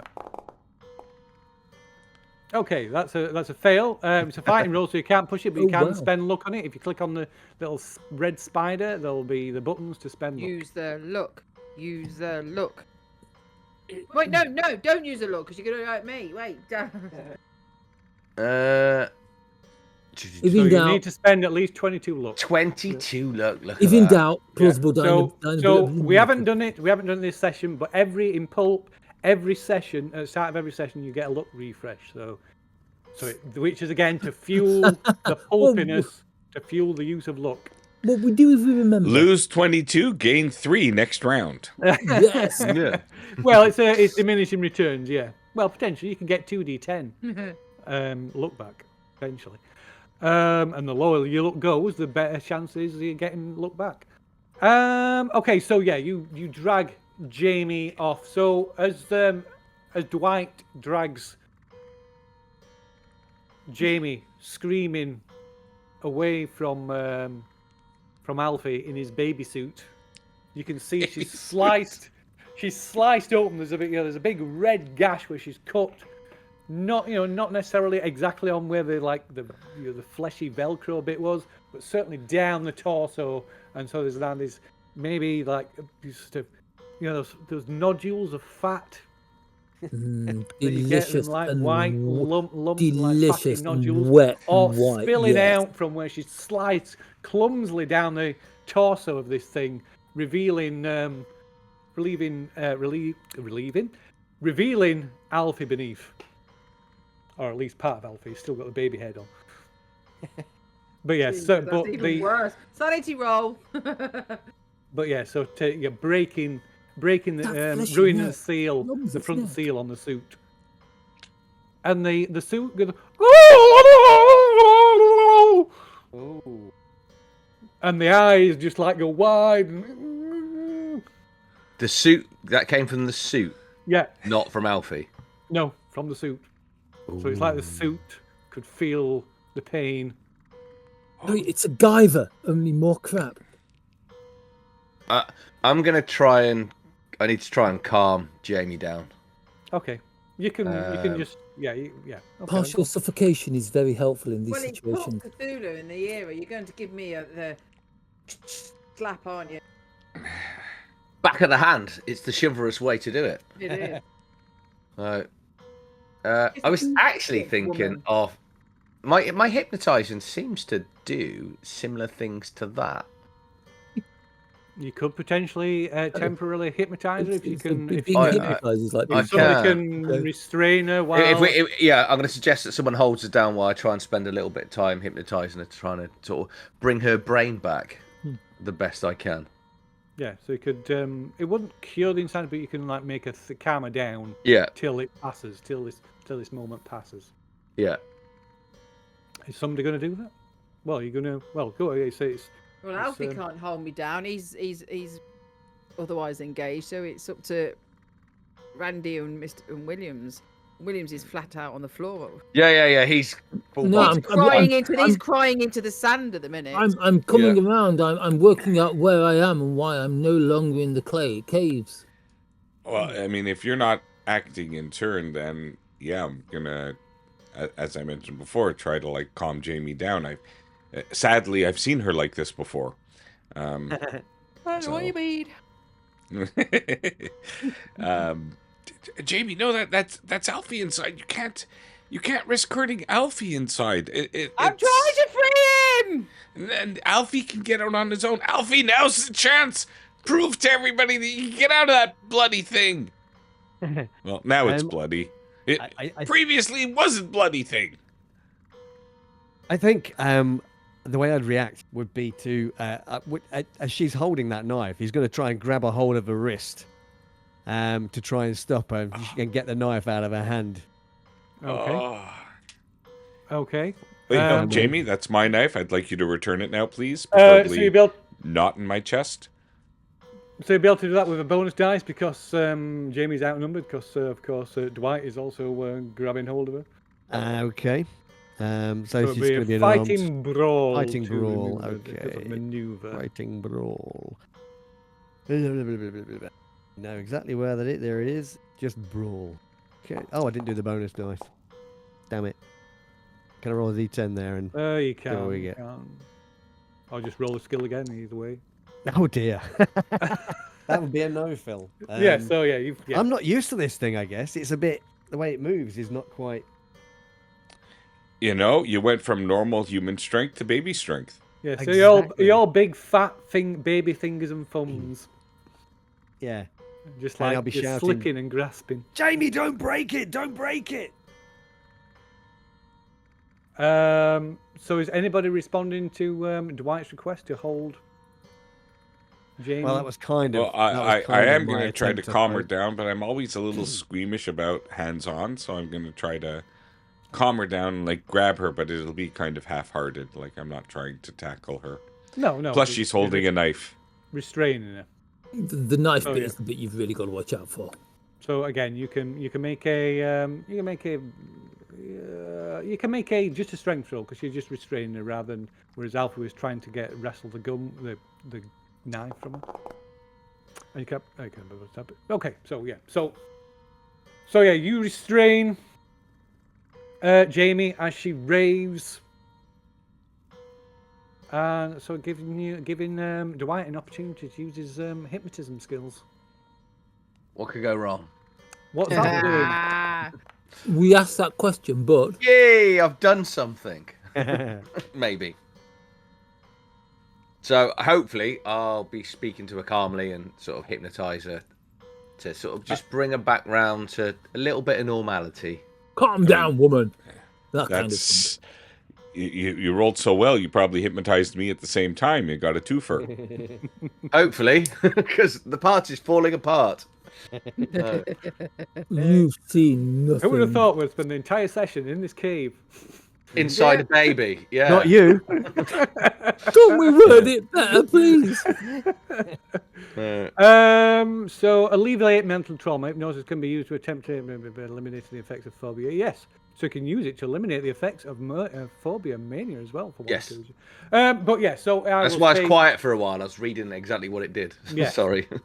So yes, we will say so, especially with that hard success. So yeah, you managed to snap. You managed to artificially bring Jamie out of this bout of madness,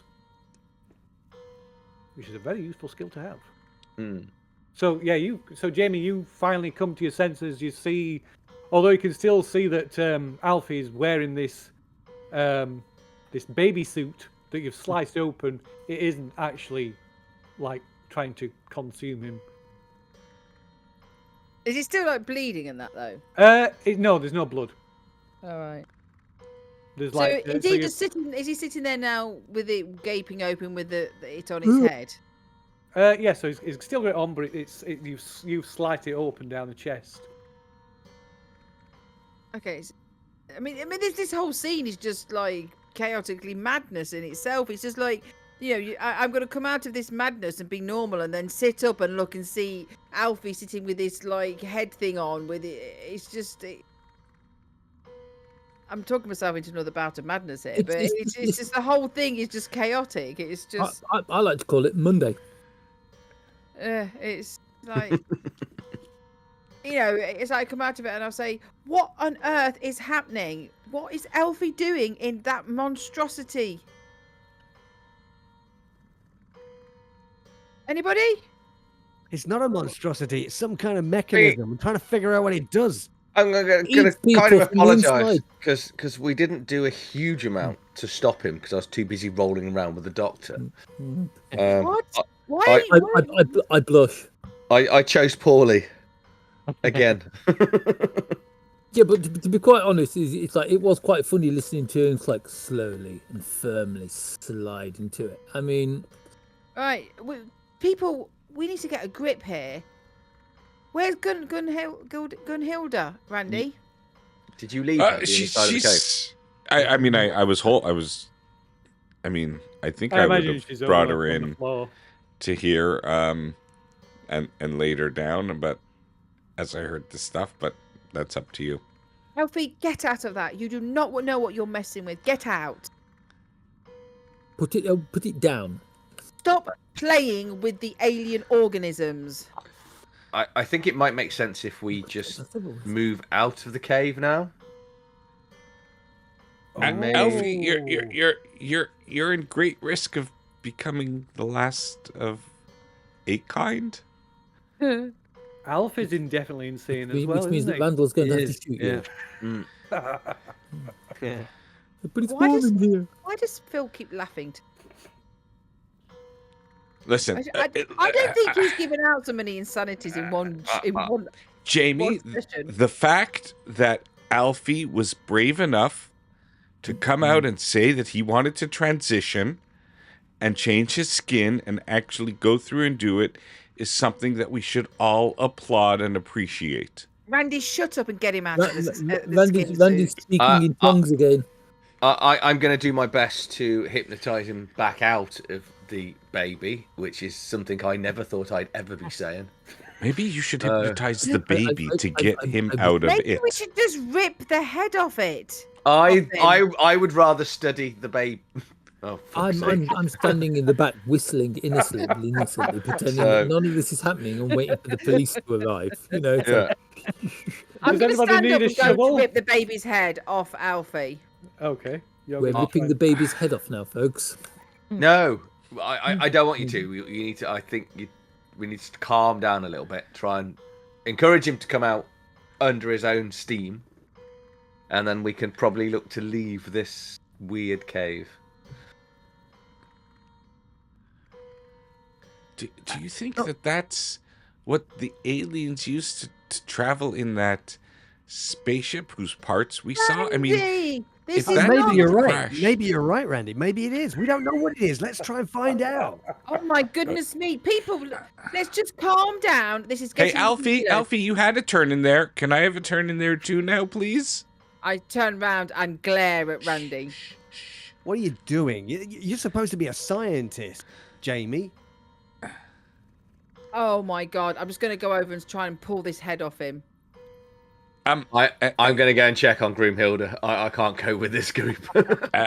Alfie, let's give Dr. Williams a chance to go in. He is a proper doctor. He might be able to gain more information from being inside the baby. Wait, me? Right.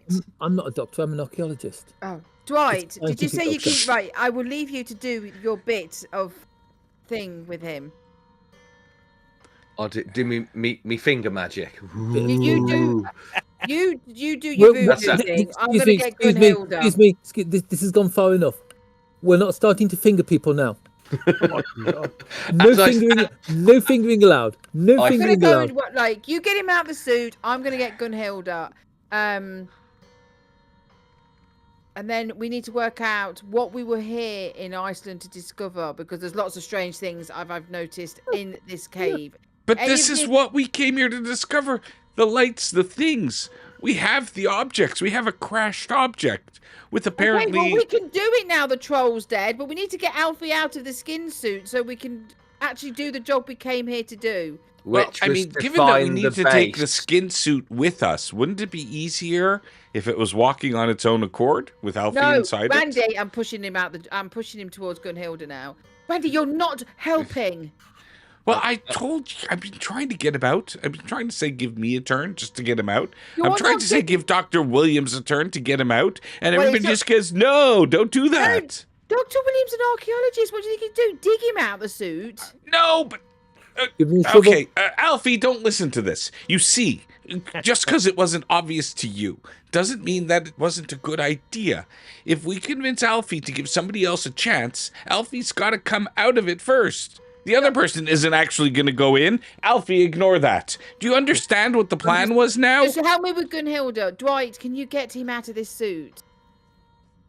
Yes, I think it would be more peaceful and relaxing for my hypnotism if you and Randy went and dealt with Groomhilda over the other side of the room. And we can have some peace over this side of the room.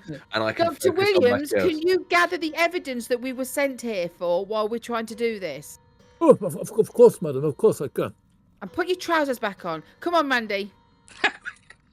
Looks down his immaculate trousers and slightly muddy knees. Wondering why she said that I'm not wearing them. She is mad. I am mad. I'm trying to be. I'm actually insane, but I'm actually mad. What's wrong? It's just... I would say, yeah, I wouldn't say she's mad. She's bloody furious. Yeah. What evidence were we sent here about to collect, by the way? I forgot to take notes on that. I regret coming to Iceland. Every place we've gone to, we regret coming to. You know, Phil does. We've been in here in Iceland for at least a few days. I'm pretty sure Brunhilde is single. I haven't seen a single mother yet. I mean, I did kind of like the goddess we pulled out of the bathroom. I mean, that wasn't so bad. Compared to this. I'm pushing Randy out the door. I'm gonna. Yeah, has Broomhilda woken up yet? No, she's still unconscious. I'm going to explore. Lucky Broomhilda. Yeah. She's in the best place, isn't she? Okay, so we were coming here to find the reactivated factory, which we... so it was reactivated, but now looks destroyed. Well, no, I think this is just... I don't know if this was the factory, because of all the glass... No, facility. I read. Yeah, no, we're trying to retake a underground secret lair. I think we found that. Well, we found something. I can't imagine this is it. No, this is just a cave. Actually, through my divination, I know full well this isn't it. But I haven't been able to pass this knowledge on to you because you're all batshit fucking crazy, and it's really difficult to trust. We're crazy. You think you can read minds, and we're crazy? That's true. That's true. A few more sessions, you'll be at the level we're at. Dylas, can I add something extra to my character? For some strange reason, suddenly I want to be an opium addict. What would it change? Absolutely nothing, but at least he'd feel a bit more chill. Randy would like to undergo a voluntary lobotomy, please. I thought he'd already had one of those. I want another one. I want to remortgage my lobotomy.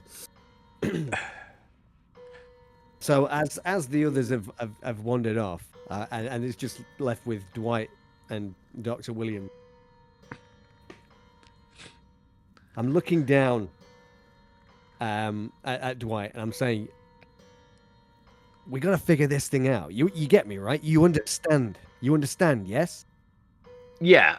I think we do a really good job of figuring this out once you're out of it, though.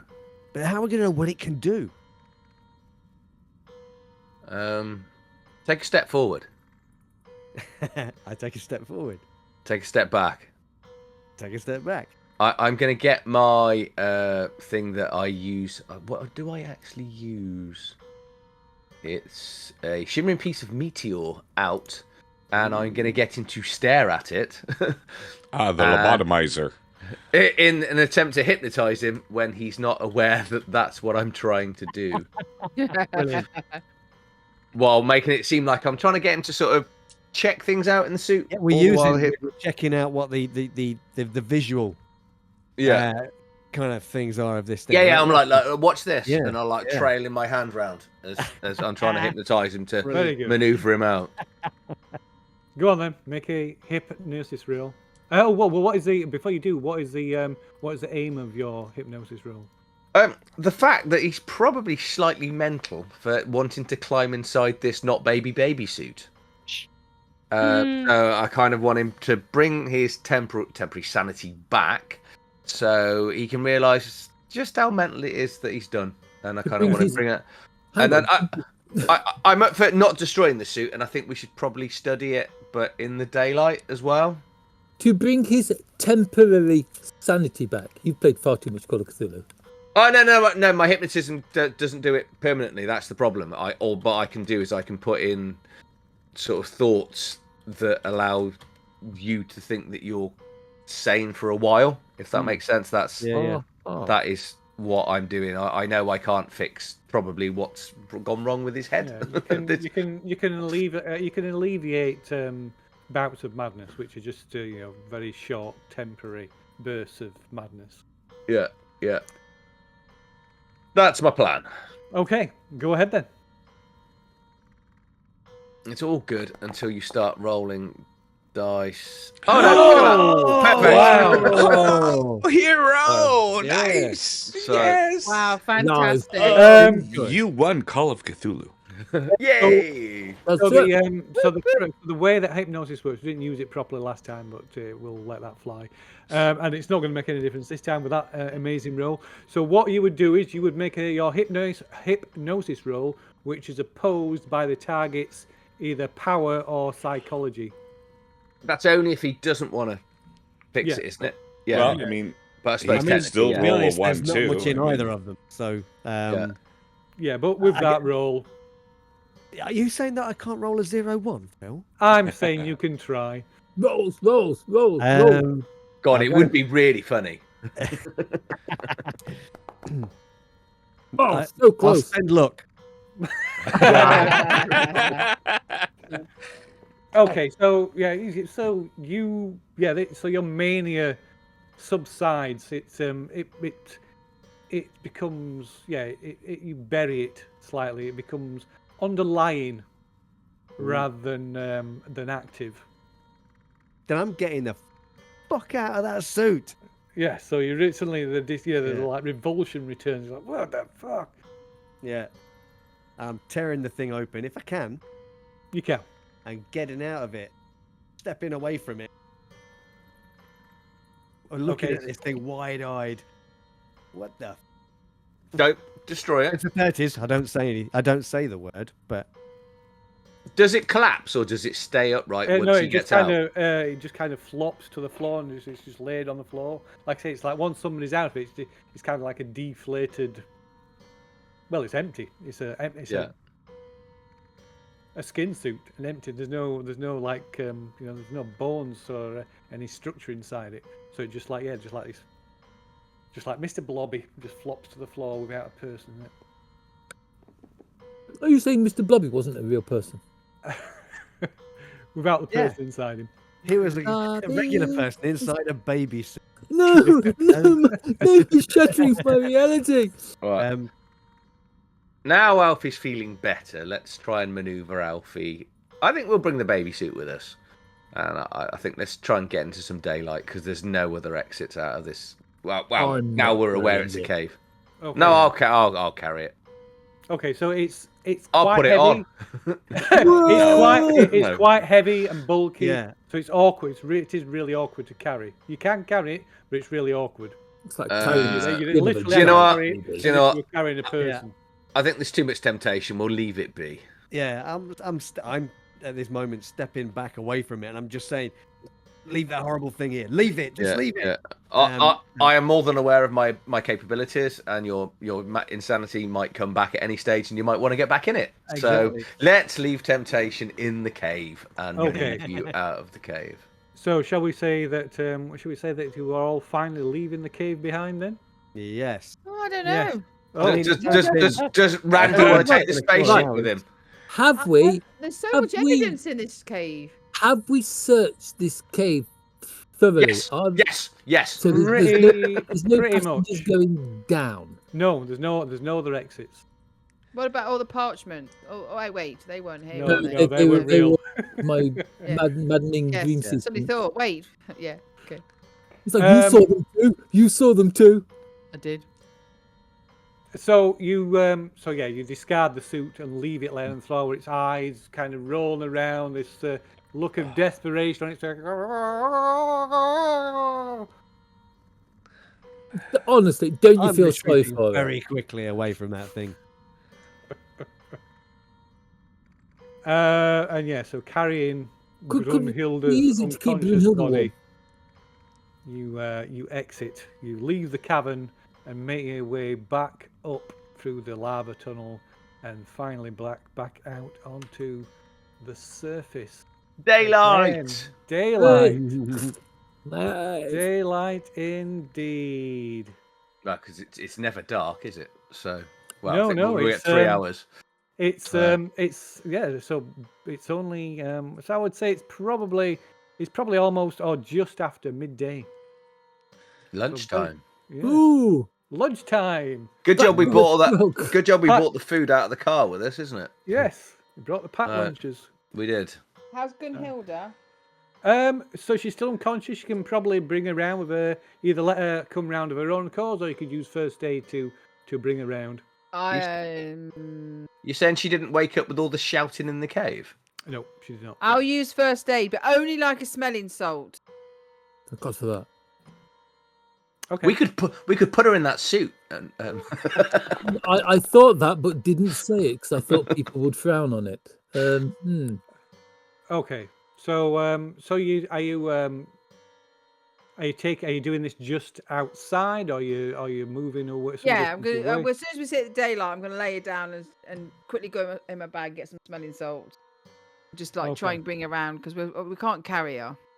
Okay, so it doesn't take much effort. You do have some talent with first aid, so you manage to bring her around. And she suddenly like her eyes pop open and she sits up and she's like, "Oh my god! And she's looking around. She's like, where is it? It's okay. You're safe now. It took me. It grabbed hold of me. And No. We fired some shots in the air. It left you and ran off, and you're okay now. It was scared by the shots.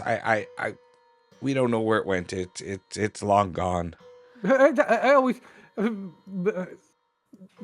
My brother and the villagers, they always believed in these stupid superstitions and thought I always thought it was a joke, but now it's how can I ignore what? Maybe there's more truth to what to the stories. Oh my God, my brother! And she gets up and starts like just striding off down. Gunhilda, wait! We've got to work this out together. Don't go off on your own. Okay, you make a persuade roll. I bet I'm Seems so very good. determined. Oh my lord! What's the worst that could happen? Ooh.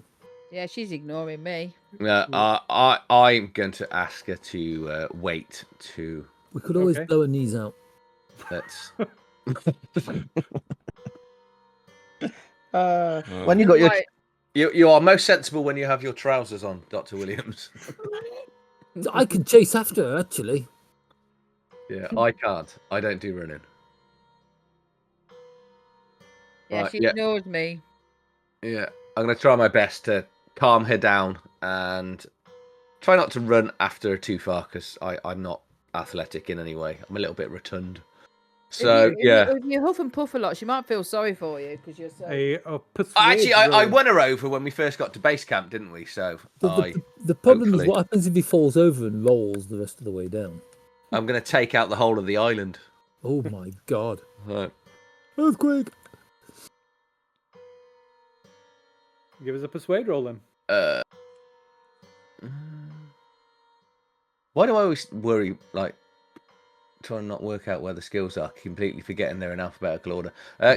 Can I charm her to stay instead of persuading her? Well, tell me what you're going to say then. Well, obviously we've got wonderful food. The food will make her feel better, and it's a long way down that mountain. And we've got many stories to talk about. You're not selling charm to me with that. No, I'm not the most charming. My character might be. I'm not. All right, persuade it is. Oh, so close. Yeah. Let's have a little bit of luck then. I think. Maybe I'm more persuasive than I thought. Oh no, I don't want to push it. There we go. Okay. Look at that. See, I told you I was persuasive. Okay, so but yes, but we We must make haste. We cannot delay for long. If this We won't. thing, I don't wish to think what may have happened to the village. If this thing has been rampaging around the mountains. I'm going to point to Randy, and it's his fault. Yeah, no, this man is our hero. He saved all our lives. He protected us from it and destroyed it. Yes. When I said shot, I mean shot it. It seemed to fall off a cliff. I didn't want to concern you with that. But it's no longer a threat to your brother or any of the people. Or will it be again? I'm just, I'm too modest to lay claim to killing anything. Says the man with a wall of dead trophies in his house. His building his house is completely constructed out of dead animal remains. Yeah. Not much remains of them after I'm. Anyways, Anyways, regardless, Broomhilda, we are fine. The creature can no longer. It'll now continue to be just a creature of legends. Very well, Mr. Savage. I'll take your word for it. But we must make. We must. I must go there soon. I must be sure that my brother is safe. Well, it's a long walk. So she points down the hill towards down the side, like in the direction of the coast. She says it's but 3 miles from here. Well, let's make haste. Certainly 3 miles is not long. We kind of. I'm gonna. Who's the nearest to me and furthest away from her? I'll be near you because I was trying to swim. I'm gonna just whisper to Jamie. We kind of though do need her to leave because we need to find the other entrances to this place. Wasn't she leading us to the entrances? She was taking us to the top of the volcano, wasn't she? She was, yeah. But I think now how far away are we from? We're on the volcano-y part, though, aren't we? The entrance is from the volcano, we were told, wasn't it, though? Well, it's an old lava tunnel, that was. Yeah. Yeah, so you're still 2 hours away from the actual. So we need to get. We do need her to lead us there. Can we not see the volcano from where we are? Unless it's a straight road. But she knows the safe passage, doesn't she? Like the. Yeah. I'm guessing that as soon as you say safe passage, I'm going to refer to the giant troll that destroyed the car that almost maimed us. This wasn't the safest route. That's what I'm going to think of. Yeah, but the route was safe. He just didn't know we were going to have something invading the route. She's going to get us one where we don't fall into a lava tunnel. Yeah. She's going to get us the most direct and safe way so we don't fall down a big. Isn't her plan to go back to the village now, though, and not take? Well, unfortunately, she's as stuck as we are because the vehicle got trashed. Yeah, the route was safe. Unfortunately, the stone giant didn't know that. Yeah, no one let him know. He missed the memo. Damn him. We best all stay together, and then if it comes to it, we'll just knock her out, tie her up, and then go and do the investigation.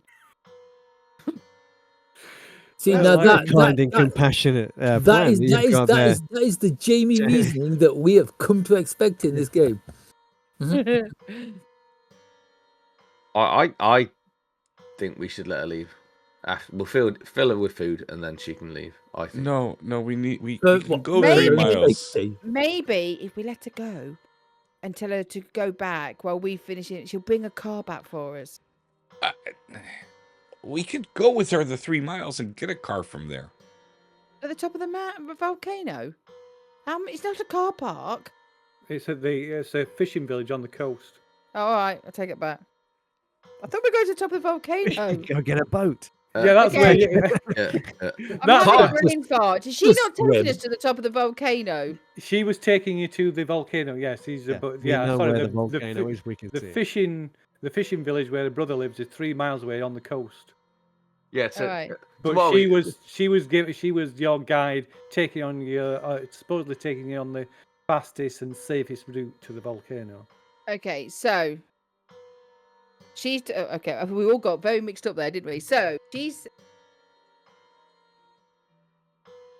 So you she's basically at the saying- moment you're on the at the foot of this range of mountains, which the volcano is part of this range of mountains. But you're Okay, 2 so- hours away from the base of the volcano. So the according base to of the what- volcano. Yeah. How high is it? It's a mountain, so yeah, very high. How long will it take us to get? We've got to get to the top, haven't we? Yeah. 3,000 meters high. So she, her job is to take you to the volcano, which is so she's going to lead you to the base of the volcano, which is 2 hours from here. Or it's 2 hours from the. It was 2 hours. It's less than 2, a little bit less than 2 hours because it's. Yeah, we hadn't been going long, had we? When No. Exactly. Was that 2 hours by car? Possibly yes. Oh. Shit. Okay. Go on, Hilda. Can we get a replacement car from your fishing village?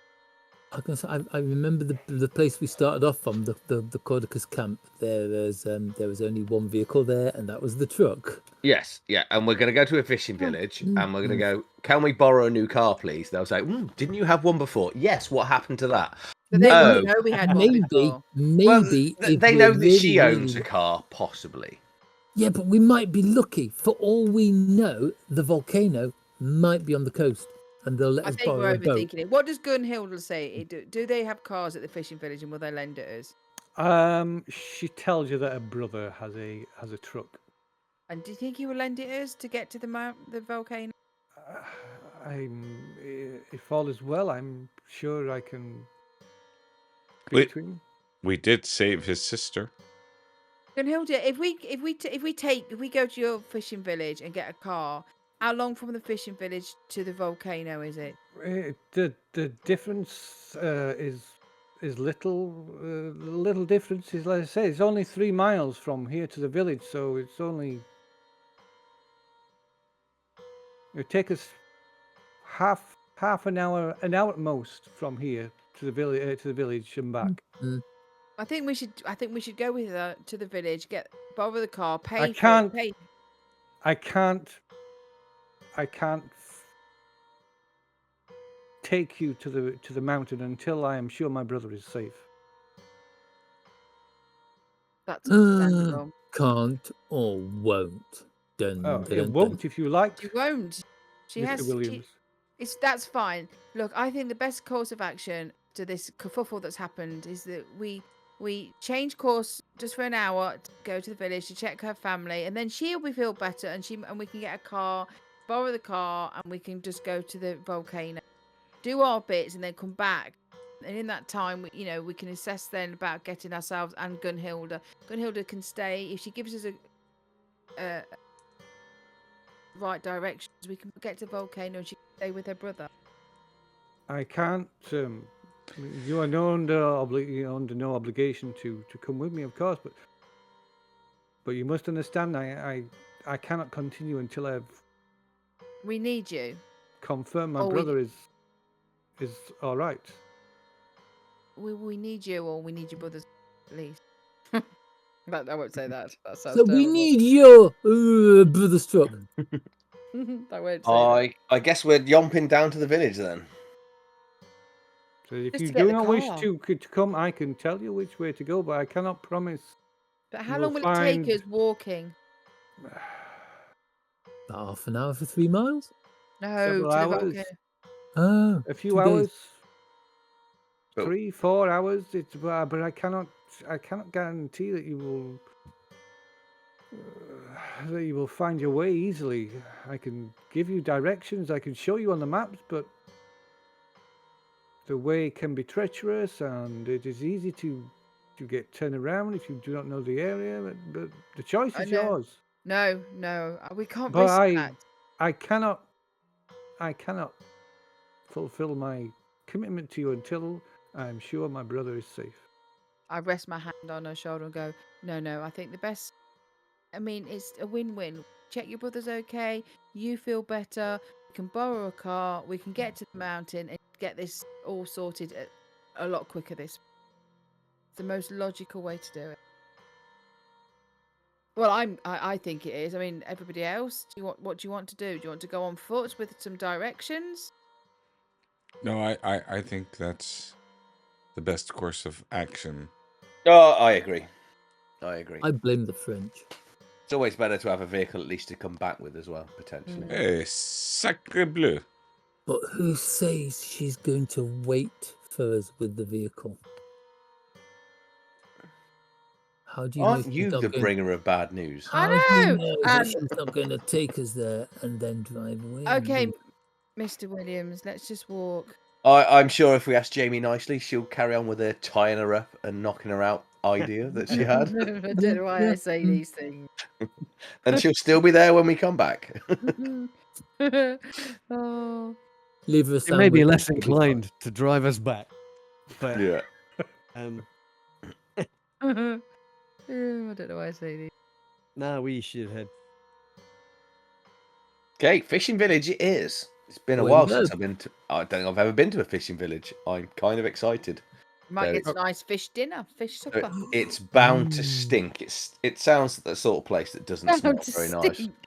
We did So fishing. she, It's a fishing so what village. about your rapier, Jamie? Well, on the way back, we'll go to the I mean, bog. it's like, I mean, forgotten how about far that. away is how far away is the rapier thing? It's gonna. Not far. Is it how Only about- far? Maybe about, is it? maybe How about deep 10, is it sunk 5, in by a now? few minutes away from where you are. Okay, I'm gonna go and have a quick search now because I'd forgotten about that. I thought we were miles away for some reason. No, you'd only like a maybe about 500 yards from the road. As we're about to step off, I go, wait. Just wait 5 minutes. I'm just going to look for my rapier and I'm going to go and run and look for it. But careful, it's a bog. You don't want to get stuck in there. We'll come help you. I assume she wants her rifle back as well. I'll ask her if she wants her rifle back. We need our weapons just in case. And I'll whisper to the others. Dwight, have you been rifling through her That was really belongings again? whispering, so we couldn't hear you. No.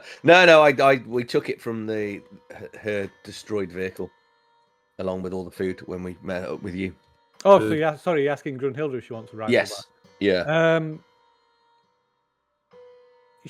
Since you're going to accompany her, she takes it back. Fair enough. So while Jamie, is anybody going to go and help Jamie? Yeah, I'll go and help her. Do I spot Okay. hidden to look for it? Yeah, you can have a bonus dice because somebody's going to help you. So while you're doing that, Grunhilde unpacks the food that she's brought. Oh, look, very good. Unpacks the food that you brought, so we may as well eat as we walk. My brother's village. It will bring us a little closer to the volcano. So, although we will need to take an alternative route, but it will bring us closer. Yes, I understand that the closer you get to water, the closer you get to volcanoes. These two go together. So she hands when Jamie returns to you find your rapier, no problem.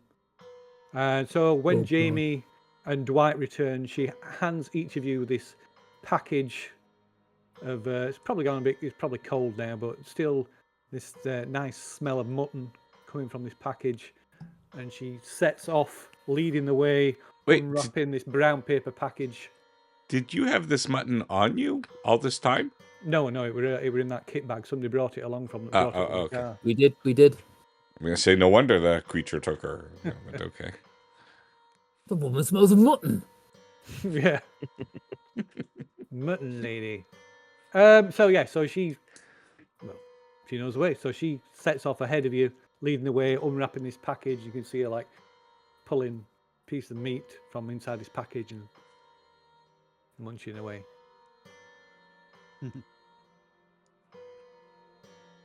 Strangely, Alfie's not hungry.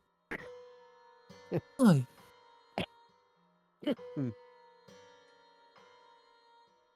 You following it? Yeah, Yep. absolutely. Yeah. Okay. Without a doubt. Does anybody want this lunch? Always. I'll eat it as we go along. Okay. Yeah, I'll go. Very good. I mean, it is midday, so you're probably getting a bit peckish. Okay. So yeah, so you set off down, you know, catching up, unwrapping your little brown paper packages to have your meal. So yeah, so she prepared a traditional Icelandic meal for you. Yark, pickled in lime. It's called no, it's not. It's called svid. She tells you it's called. As you're talking, you know, make conversation because it's called svid, a traditional Icelandic meal, and this is what's in your brown paper package. One each. Great, it's a pickled reindeer's head. It is a roast sheep's head. Well, I don't know. It could be just like When she said she was giving us svid to eat, I didn't realize that it was an animal named Svid. She's giving us head. I mean, should we complain? Grimhilda, in our culture, we generally don't eat animals we give names to. No, this is the name of the dish. Right. In a way, would it be any different from chol, which is pig's face, which is delicious? It's a bit 1930s, but Angela expect that from me. Oh God, here we go. It's nice. I'm going to carefully watch Alfie to make sure he doesn't try to put Oh, that thing God. on his head. It's probably too old for him to climb into. I say it's the 1930s. We did eat weird things, and being an archaeologist, we've been in weird places. Oh, you'd have eaten chilled monkey brains and all that stuff. Oh, wouldn't you? yeah. This is the first time I'll be eating it instead of mounting it on my wall, but you know, different people, different I'm so glad you traditions. finished that sentence off straight away. You know, oddly enough, you're not the only one. But yeah, it is a traditional meal. You usually serve it with mashed potatoes and mashed turnip or cabbage. Oh, she'd better have brought taters with it then. Oh no, she's just wrapped up as a pat lunch. But You can just gnaw on the head. Yeah. I'll eat it away because I've worse. So Yeah, Do they not have hot dogs? Delicious. It reminds me of my wedding night. So, yeah, I can send you pictures of a finished you meal. may have been doing it wrong. Delicious. Okay. As rotund as my character is, I'm not convinced he wants to eat anymore. Okay, if you're yeah, fair enough. It's up to you whether you eat it or not. Went to Iceland, lost 5 stone. Amazing time. Okay, so you head off down. So to circumnavigating the bottom of this mountain, like, you know, following it around towards the coast, seeing a north to the northwest, walking towards the northwest side of the peninsula.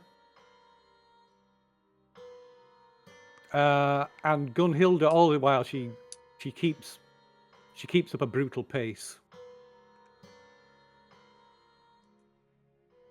But you think she's angry with us? Finally come in sight of a small fishing village, and it's looking at it. You think if a brother does have a truck, then it must be the only truck in the village, because this place doesn't look like it even has roads. Well, that's good. Then he doesn't need the truck anyway, so we could take it. This is a bonus. But you do, Grunhilda does lead you onto what is little more than a wide, like, wagon track, and leads you down towards the village. And as you get closer, it is clear there is something wrong.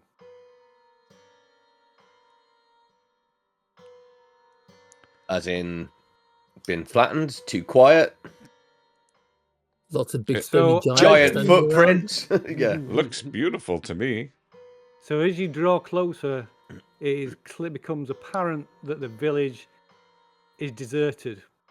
And as you reach the outskirts, Gunhilda's determined stride turns into a run as she runs off into the village, shouting, we presume must be her brother's name, although after her. she's shouting in Icelandic, so can't tell exactly what she's saying. Hansel? Is she saying Hansel? I forgot what my brother's name is. Hans. Hansel. Gretel. Chase after her. Gruber. Okay. I will stop at any gingerbread houses I find. Okay, so as you follow her into the center, it's very small. I mean, it's literally about the amount of houses that you can see. So, maybe a dozen houses at best. And as you go beyond the outskirts of the village, there are signs of violence everywhere. Doors kicked in, furniture smashed, windows broken, blood spatters on walls and floors, shotgun and rifle casings scattered around outside, along with broken or abandoned guns, but not a single human survivor or corpse, or even a corpse, can be found. I'm looking at Dr. Williams thinking, don't say it.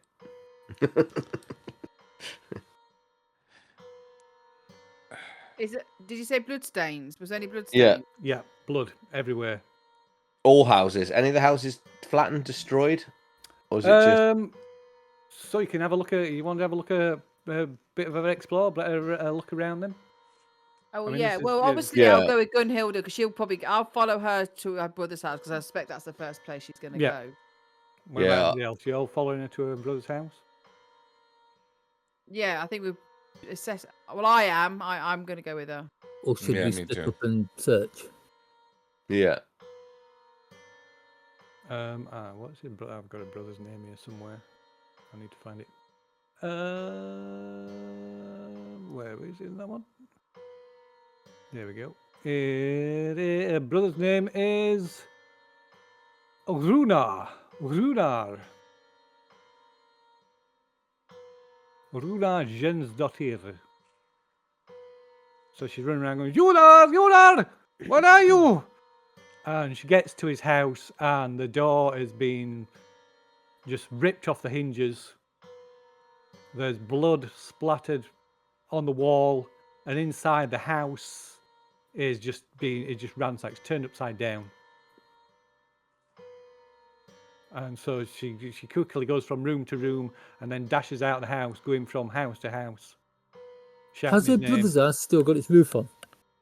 It has got its roof on. So the it's inhabitants not of the this village are giants. terribly untidy.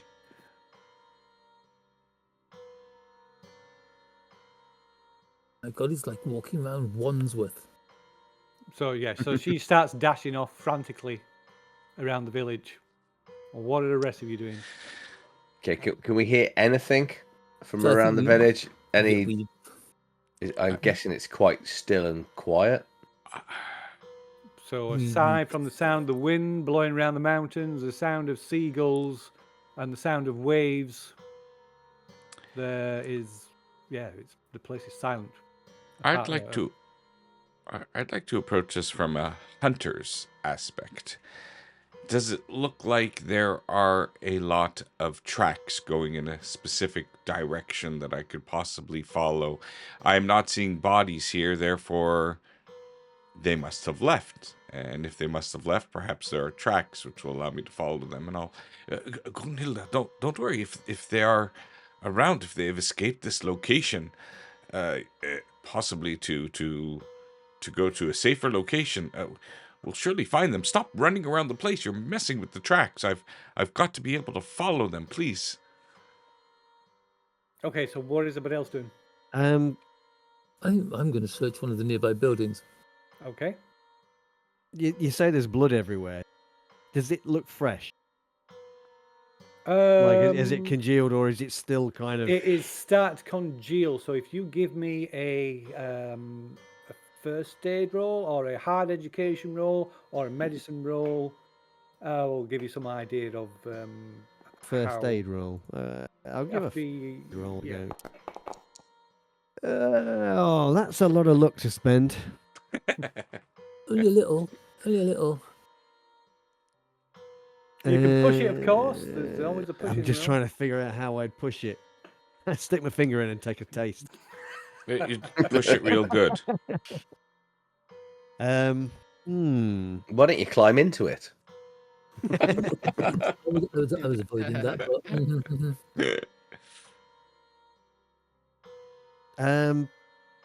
Yeah, I don't know how I'd push that roll. No. I can offer a suggestion. Perhaps maybe you spot what looks like a particularly fresh, large fresh patch of blood, but it's kind of on the roof, so you'd have to clamber up onto like a rickety sort of outhouse to reach it. Yeah, nothing bad can happen there, can it? No, should be fine. All right, then let's do it. Let's push it. Let's push it.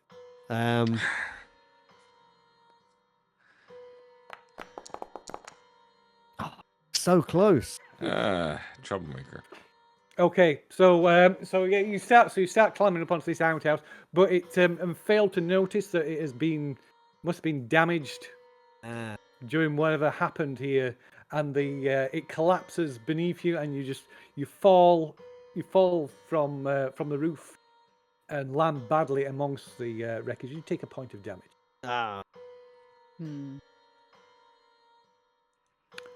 Okay. But I will let you give you that it is not, the blood doesn't look like it's been spilt in the last hour or so. It must be at least several hours ago. Okay. So that's what. So Randy, you can give us a spot hidden roll. What's Dwight doing? I'm going to go off on a slightly different tangent. Fishing village. So I'm going to go and wander out to the harboury port a little bit. There might be some little jetties and stuff. And see if the boats are missing. Thinking that if they've tried to escape, maybe some of them might have escaped seaworthiness out that way. Okay. And what about Professor Williams? I'm going to go into one of the houses, of course. Being an Englishman, I will knock before I go in. Okay. And Jamie, did you say Jamie was following? Yeah, I'm sticking with Gunhilda, because I'm going to try and calm her down and kind and caring. Okay. So, Dwight, so you find quite easily, like I said, it's a small village. You find the harbour that's kind of it's mostly kind of a natural harbour that's kind of sheltered on one side. There's a stone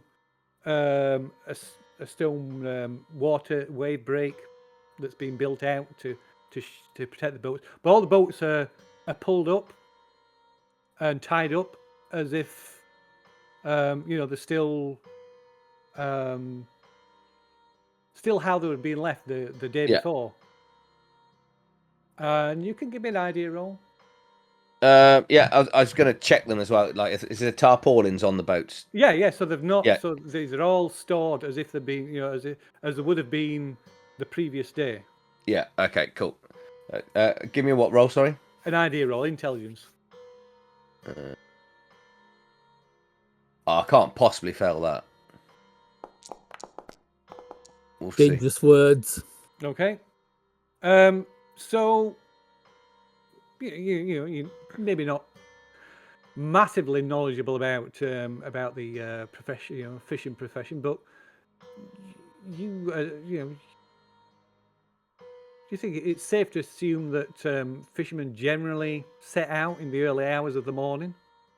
Yeah. These boats haven't been, like I said, they haven't been moved from when they were last stored after being the last time they were used.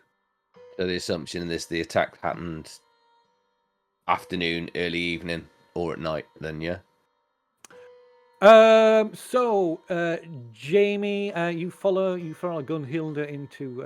She's going through the houses, and everywhere there's signs of violence houses smashed up, inside furniture thrown and smashed against the walls. Just like big, like heavy wooden dressers just tossed against the walls. And there's more signs of gunfire inside. There's abandoned weapons, broken. You find a couple of broken shotguns, but no signs of anybody at all. What you do find, though, that's of the few houses that you follow Grunhilde into.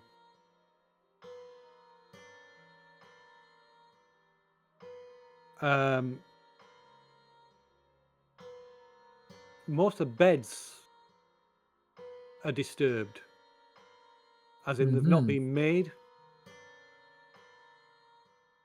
Is it people who are dragged out their beds? Or as if they got up in a hurry. Or Goldilocks was visiting. Here's interesting.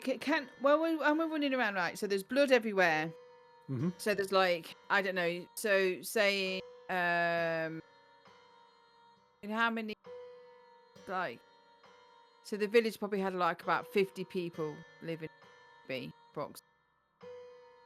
So there's blood, but like, does there look like there's any track marks out of the village in any direction? You like, because like as we're going through the houses, like for all these bodies to be dragged out or carried out, is there like no like blood drips or blood smears as they've been dragged out? Or Yeah, there's like there's kind of blood splashes. There's smears of there's blood blood. splashes, but like if they were to drag a lot Yeah, of bodies so in there's one like direction, there's there'd be- smears as well. Yeah. So, but well, Randy is outside looking for such traces, I believe.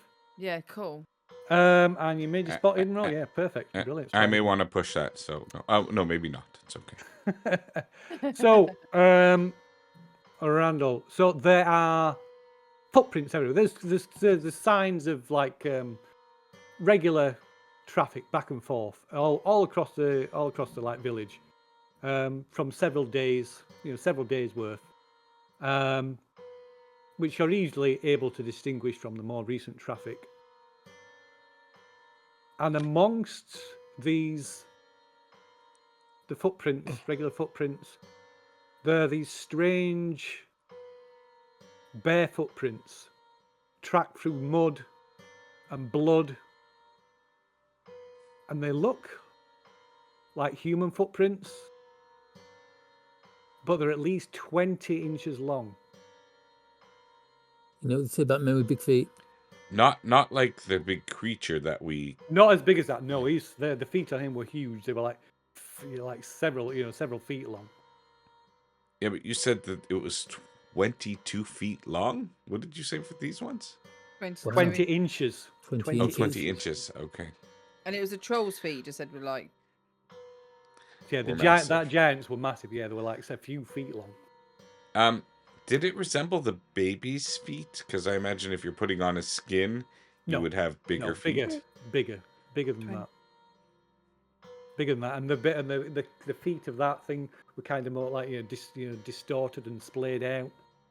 But they're like human shaped. They look human shaped, but they're way too big. You can make a track roll if you want, Randy. Yeah, but are they barefoot or are they? They're barefoot. Like these oversized footprints are barefoot. They're human looking, but barefoot. As opposed to the regular older traffic that is like, sort of booted feet. Yeah, no.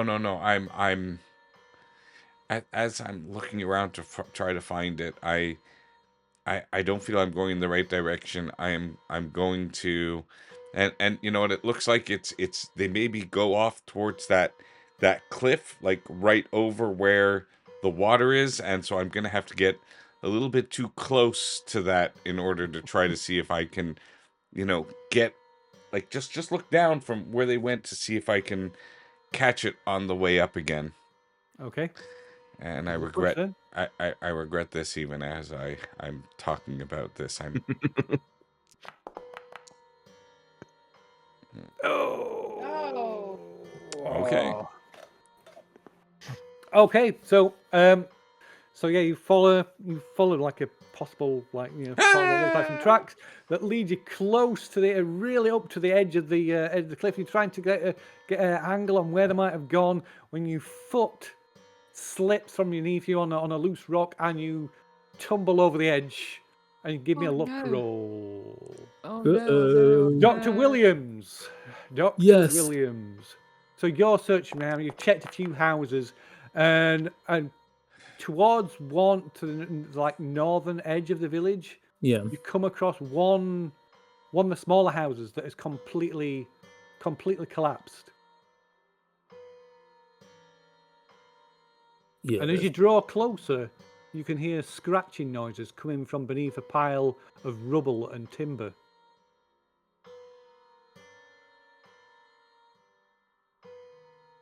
Okay, I shall go over and see what's under there.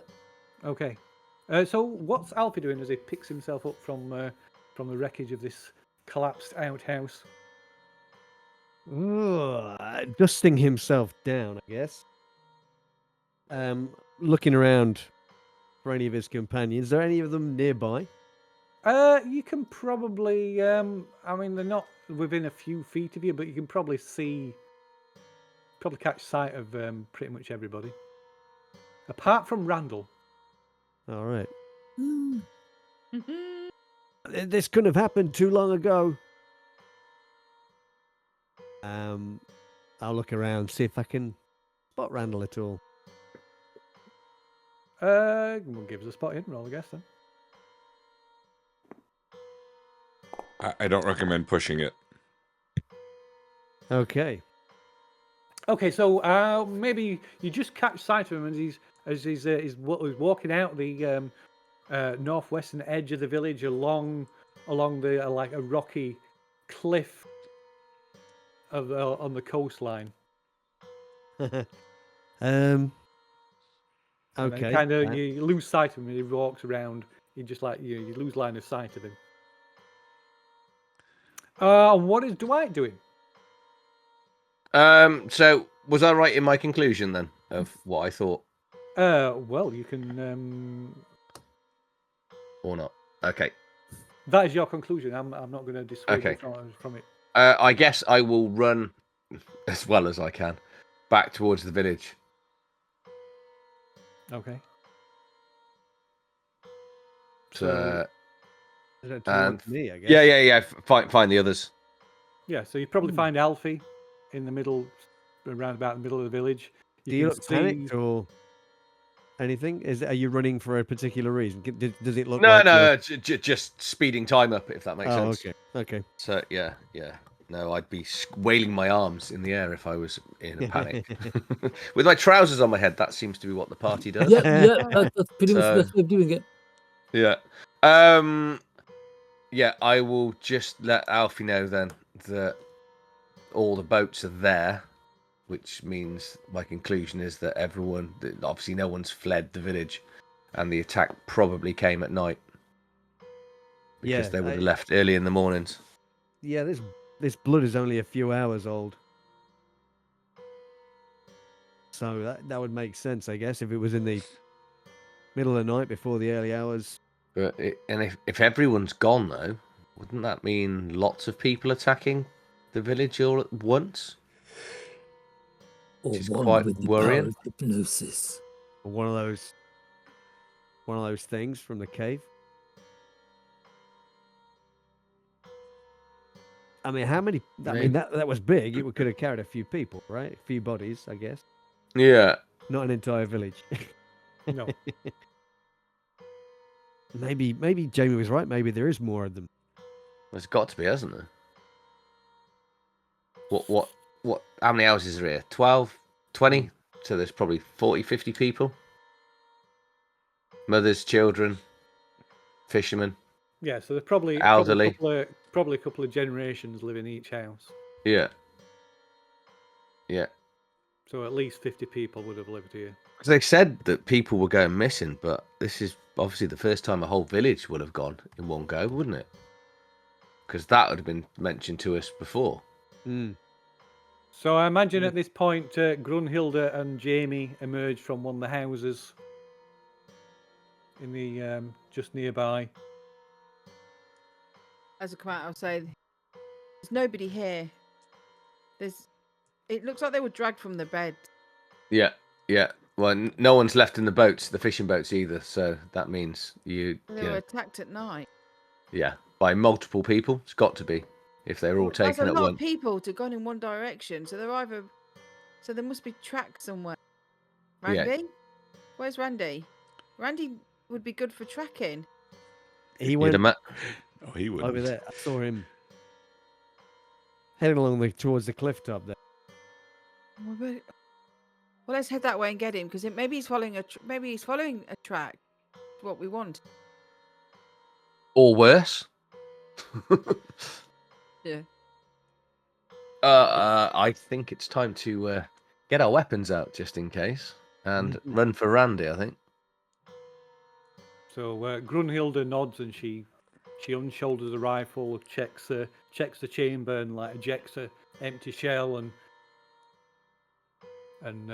readies her rifle. I get my rapier out. I'll get my knife out, being as I no longer have my rifle that I borrowed. So as you're doing this, you can see. Saying that though, all the guns that are lying around broken. So you can look around. So some of them might not be broken. You can have a look around if you want. Yeah, if there's something on the way there, I'll pick up something. Yeah. If there's, I'm not going to go out of the way and separate myself from the party. You can make a luck roll then. Okay. I'm going to say, everybody try and find a weapon.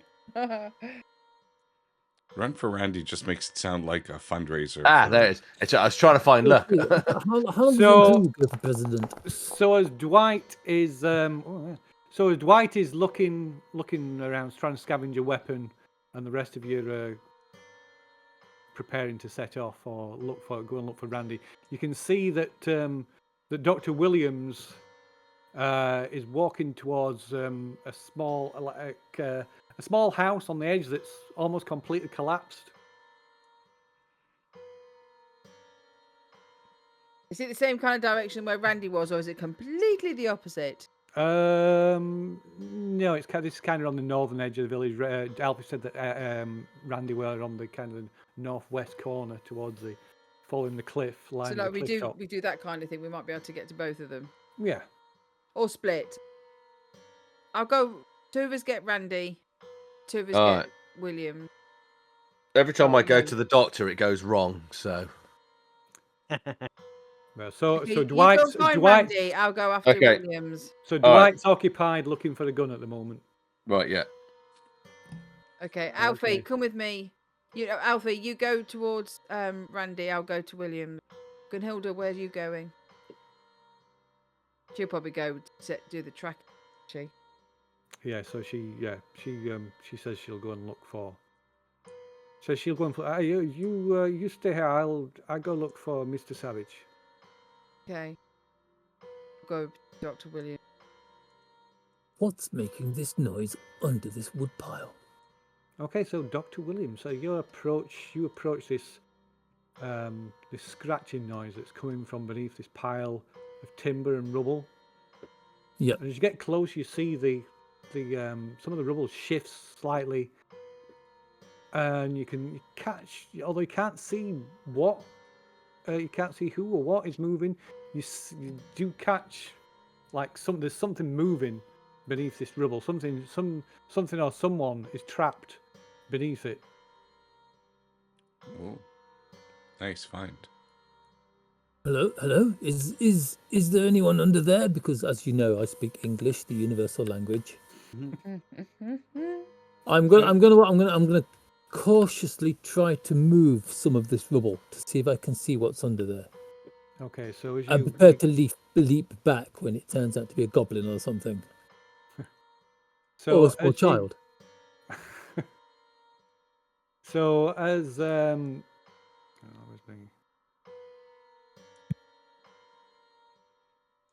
are we? There we are. So yeah, you clamber up onto this rubble and start moving around, start moving away some of the fallen timbers and rubble, and you can hear this sort of low, laboured breathing and grunting. But as you pull more of the timbers away, it must have relieved some of the weight, and whoever's beneath it sort of like pushes up, and a hand comes out, a big hand, probably twice the size of yours, covered in thick black hair, and then the timbers fall away. No, I'm putting the wood back on. And you see something that looks like one of the woodcuts that were pinned to the notice board in the office back at Caduceus. One of the Vumis, one of the Icelandic trolls. The friendly ones. Yes. Oh no. Yes. I've done my research. They were friendly. They help people. Okay, so thinking back to what was said at the briefing, they were told you that the Vumis were smaller, were subservient creatures, and they were slightly smaller than humans. This looks like it might stand, if it was stood, it might be 12 feet tall. And you can make a sanity roll. I've seen that troll before. It's a Jägermeister. You can make a sanity roll. Again. Oh my God, how bad can it be? Excuse me a moment, I'm looking for foundry. I've lost it all. My God, hang on. Oh wait, there it is. Close you, sanity roll. What's the worst that could happen? Now I make it. Okay, so you lose no points of sanity on this one. Right, I tip my hat. Terribly sorry, madam. I didn't mean to disturb you while you were bathing, and I run. So before you do turn and run, there's something that catches your eye about this creature. As it kind of groaned. It didn't. In fact, you can make a psychology roll. Give us a hard psychology roll. I would say a hard psychology roll. Oh, that's going to work really well. No, failed it. Nope. But I'm going to hold out my hand towards it. Okay. In a non-threatening kind of gesture. Give us a hard persuade roll. Yeah, that's not going to work either. See? Okay. It's no good telling me to make rolls. I'll spend it. 37 look, I'm good with that. Click on the spider, you'll see the button, get 37 put on the look. Okay. So as you reach out, it kind of flinches away from you. And you can hear this. You hear this crackling, like electrical crackling noise, and you see a spark. Noises. I am not climbing in it. And you see a spark coming from near its neck, and as it moves, some more of the timbers. It kind of like moves to try and get till I try and back away from him. More timbers fall away, and you see it's got like weird, ornate collar around its neck. That is Call me Andrew, please. I'm going to get that collar off its neck. That is twisted, broken, and like sparking, as if like electrical sparking coming from it. This is. I will need to make it smaller. This is what it looks like. Or not. Come on. I have to move some things out of the way. Slow down. Try again. 1 second.